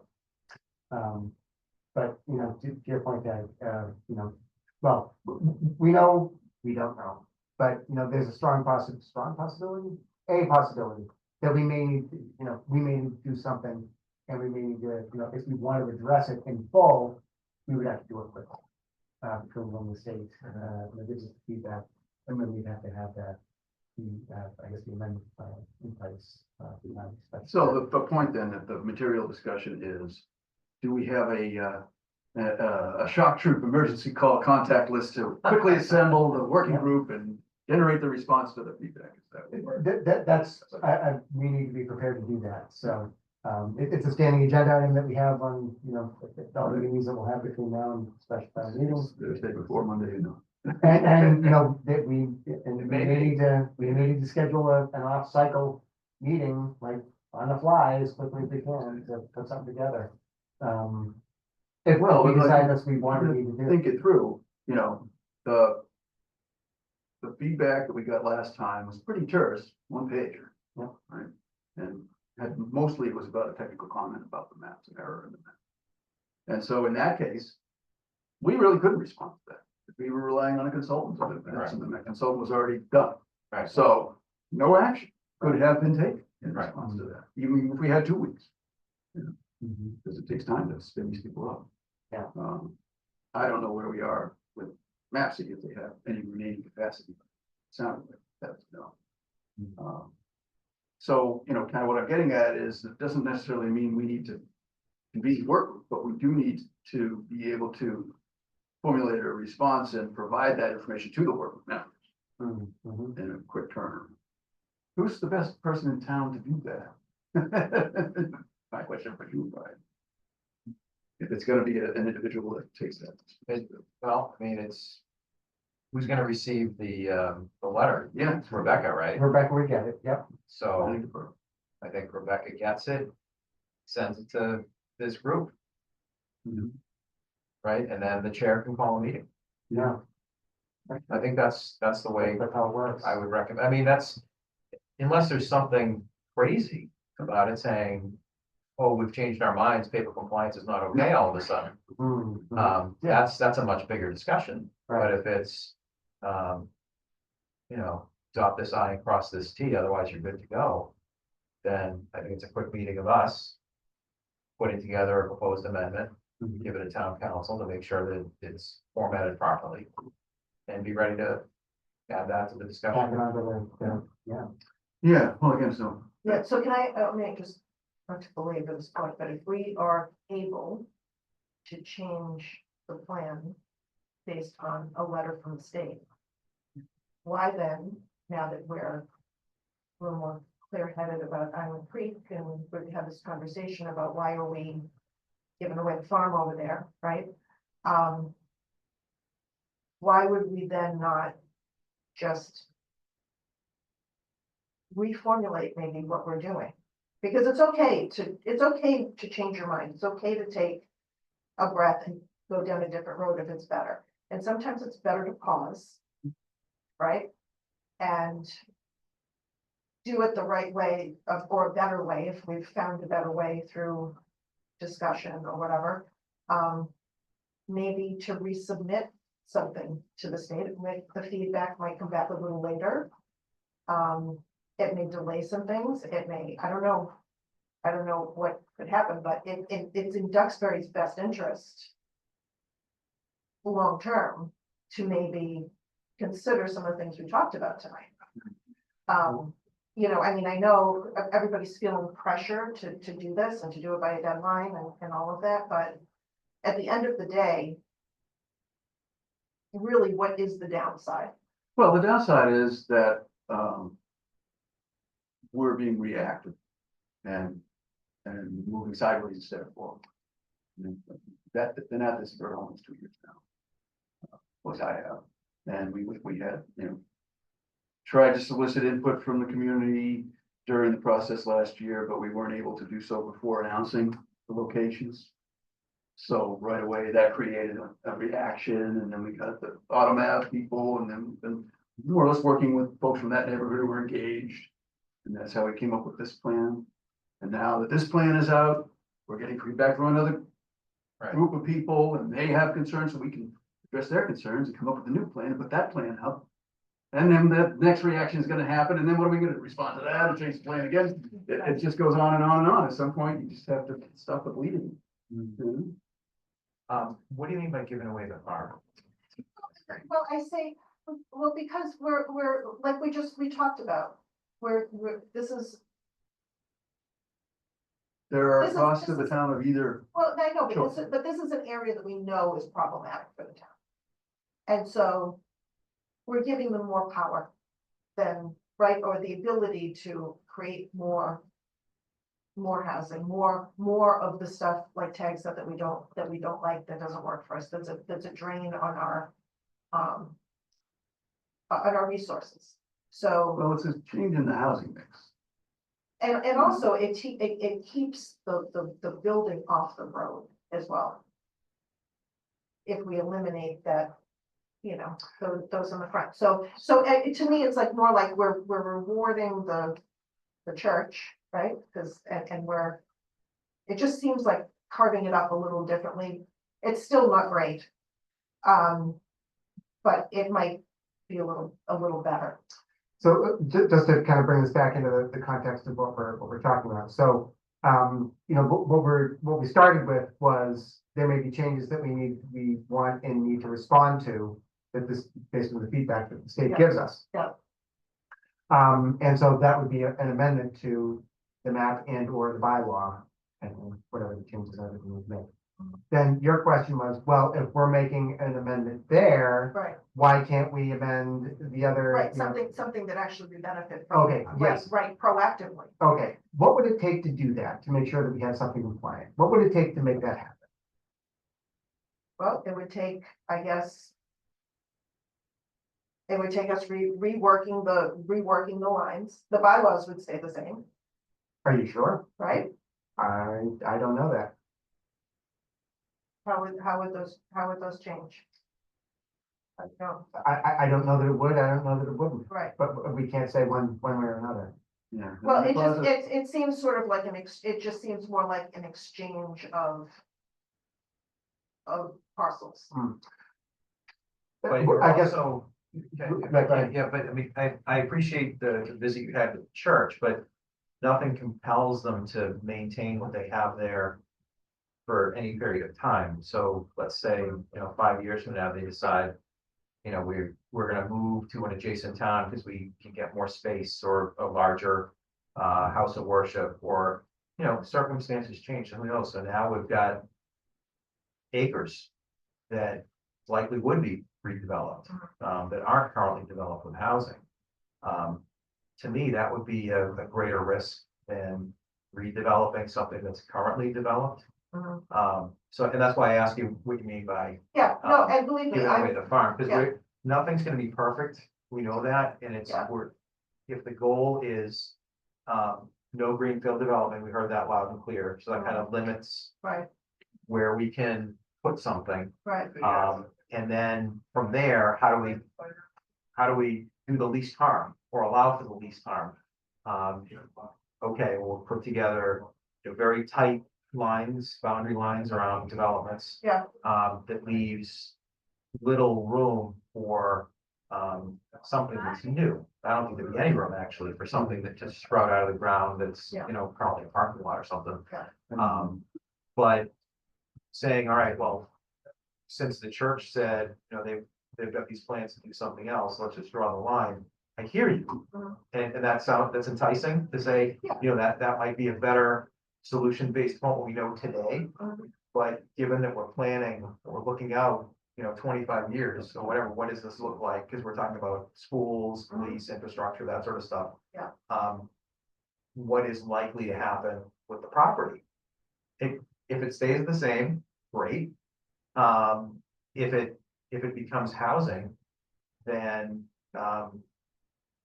that's a different, Yeah. that's a different Well, look, question. you're talking to somebody who can be very skeptical, and until I kind of, do my research, okay, and I can tell you that, they are very committed to, creating wholesome education there. We had a long discussion about the state of affairs, public schools, all sorts of things, and they really feel that,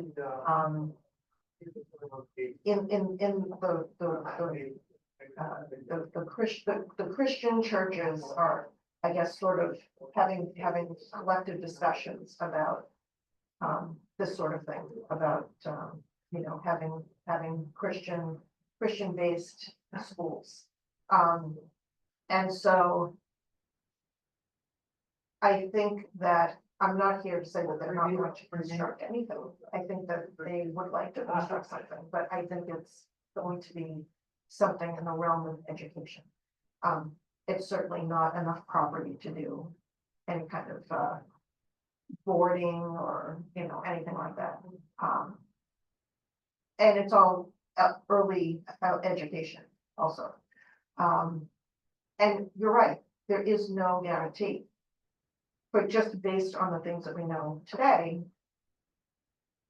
the fire and the police aren't visiting the church 300 times a year. That's all. So I'm just trying to offer, just another viewpoint on. It's just an 11th hour tweak that maybe might have some meaningful impact. So I guess with that in mind, if we were going to be making any significant changes, and I would make the distinction here between compulsory changes that the state might mandate, and then voluntary changes of the type that you're describing. Right. I think there's a difference between those two. Number one. Number two, the changes that you're proposing to make, if we were to make those, we would need to completely redo the maps. We would have to bring map C back in. We would have to have them rerun, all the models, redo all the calculations, everything like that. Given that we have 3 weeks between now and special town meeting, number one, and number two, warrant's already closed, we'd have to formulate this in the form of an amendment, to the warrant article. I just see that as being a really complicated exercise to be able to pull off if we wanted to do it in the first place. So, I want to amplify a point about town meeting. The thing is that, and this is honestly a complaint of the state, the fact that town meeting is an annual affair. It's a long time scale. You know, the warrant is frozen for a reason. To get the information out in the community, give people time to parse and understand it, so that they consider the proposition. And it's just generally a really, really bad idea to come in right before town meeting and say, you know, that proposition you guys studied and learned about and understood, forget about that. We have something different for you now. It's just not done. It's just a bad idea. But you know, this is why I was trying to get more outreach earlier, to have these conversations and have it all be part of the strategy and the plan and the execution. And But you know, unless you really dove in like I did today. Yeah. I mean, you know, the general public isn't doing that. I mean, No, I went on the that's committee right. and I didn't do it till today. Mhm. So, And it's generally so that you need that. at the last and minute. that's why I'm saying, you know, these things tend to, it's not static, right? I mean, these course. are conversations, and the more you discuss things, the more you research things, the more you kind of look at things from a different angle. I think you And kind more of, you just people- continue to fine tune, right? And you continue to make things a little better. Mhm. It still isn't great. I mean, look, let's face it. I mean, that's, Yeah. none of this is great. Right. Um, And I think that, let's just put the plain proposition on the table, that we have this strategy and feedback from the state will come in, the lawsuit will come in. There will be new information, new facts on the ground at town meeting. Right. And that's what town meeting is for, Right. to bring all that information together. Did you have any questions? No, we ran into the record. Thank you. Very helpful. Have a good night.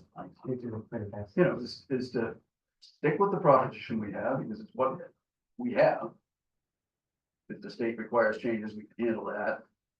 And if we don't like it, vote it down, then go into non-compliance, and say we come up with a better plan.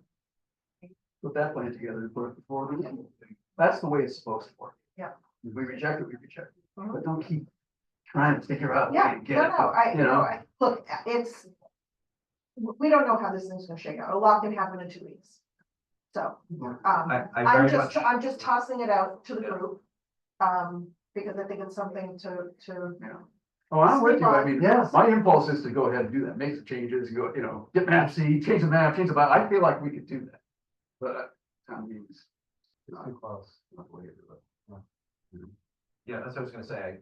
I know this is kind of breaking news that you got today, and Yeah. this is very valid points, and I'm with you. yeah, We want to make it the best it can possibly be. Yeah. Had we had the opportunity, Mhm. maybe, Yeah. and I'm not saying that's a lousy idea. I think it's a good idea. We're just handcuffed by the realities of, you know, where we are and the information we had at the time that the bylaw and the maps were drawn, which I'm still very,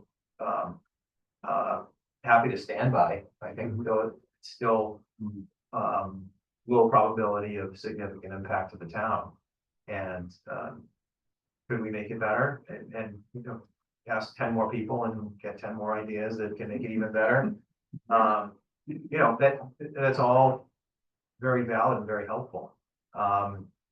We shouldn't rest on our laurels by any stretch of the imagination.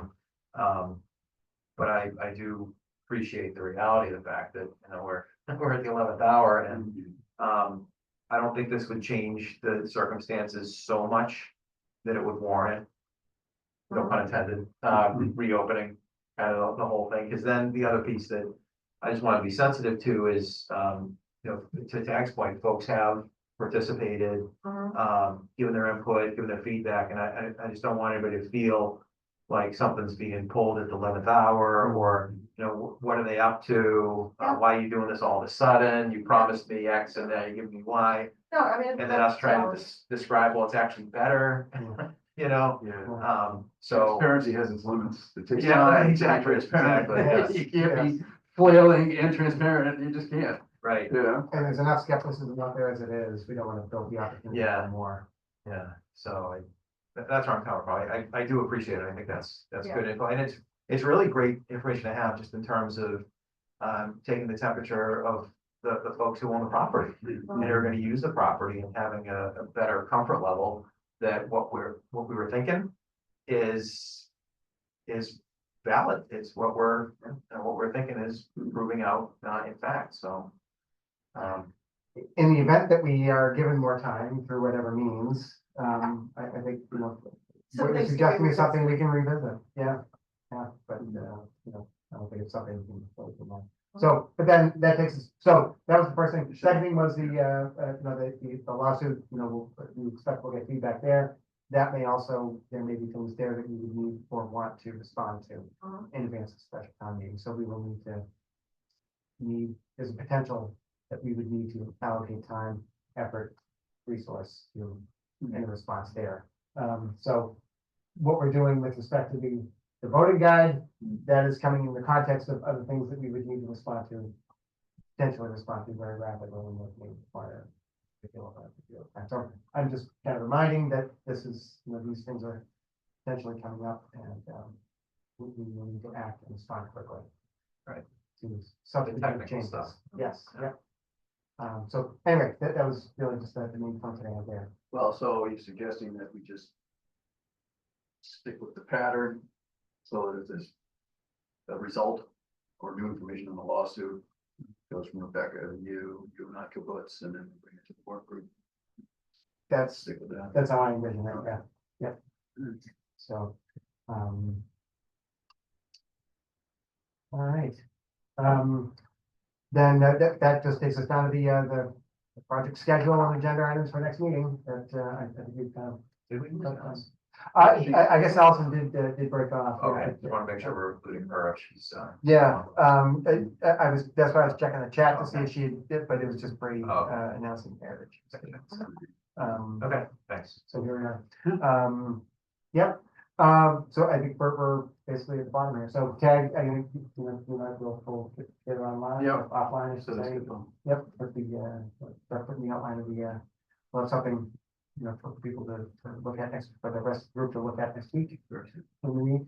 And for the voter guide, and we'll see if anything comes in from the state. Report. Mr. Chairman, through you, if I can just ask Emily if there's anything that she or Rebecca are waiting on from us that we haven't provided. I'm not aware of anything, but I figured I'd just ask while we're here, just in case. No, I don't think so. Okay, that's great, thank you. That's what I wanted to hear. Yes, exactly. I think that takes us to the bottom. All right. Unless there's any further discussion on any other topics. No? Okay. I think I interrupted something very important we're going to say, Brian. I was gonna offer a motion, and that motion is to adjourn. Okay, second. Great. Any further discussion? No, so I think all voting members are here in the room, so we can go voice. All in favor? Aye. Aye. Any opposed? Abstaining? No. Motion is carried. Meeting is adjourned. Thank you, great work. Great. Excellent. Thank you, everybody. Thank you so much, Alicia. Thank you, Emily. Tremendous. Yep. Yeah, Good thanks to for see all you that again, hard Matt. work. That's- Yeah,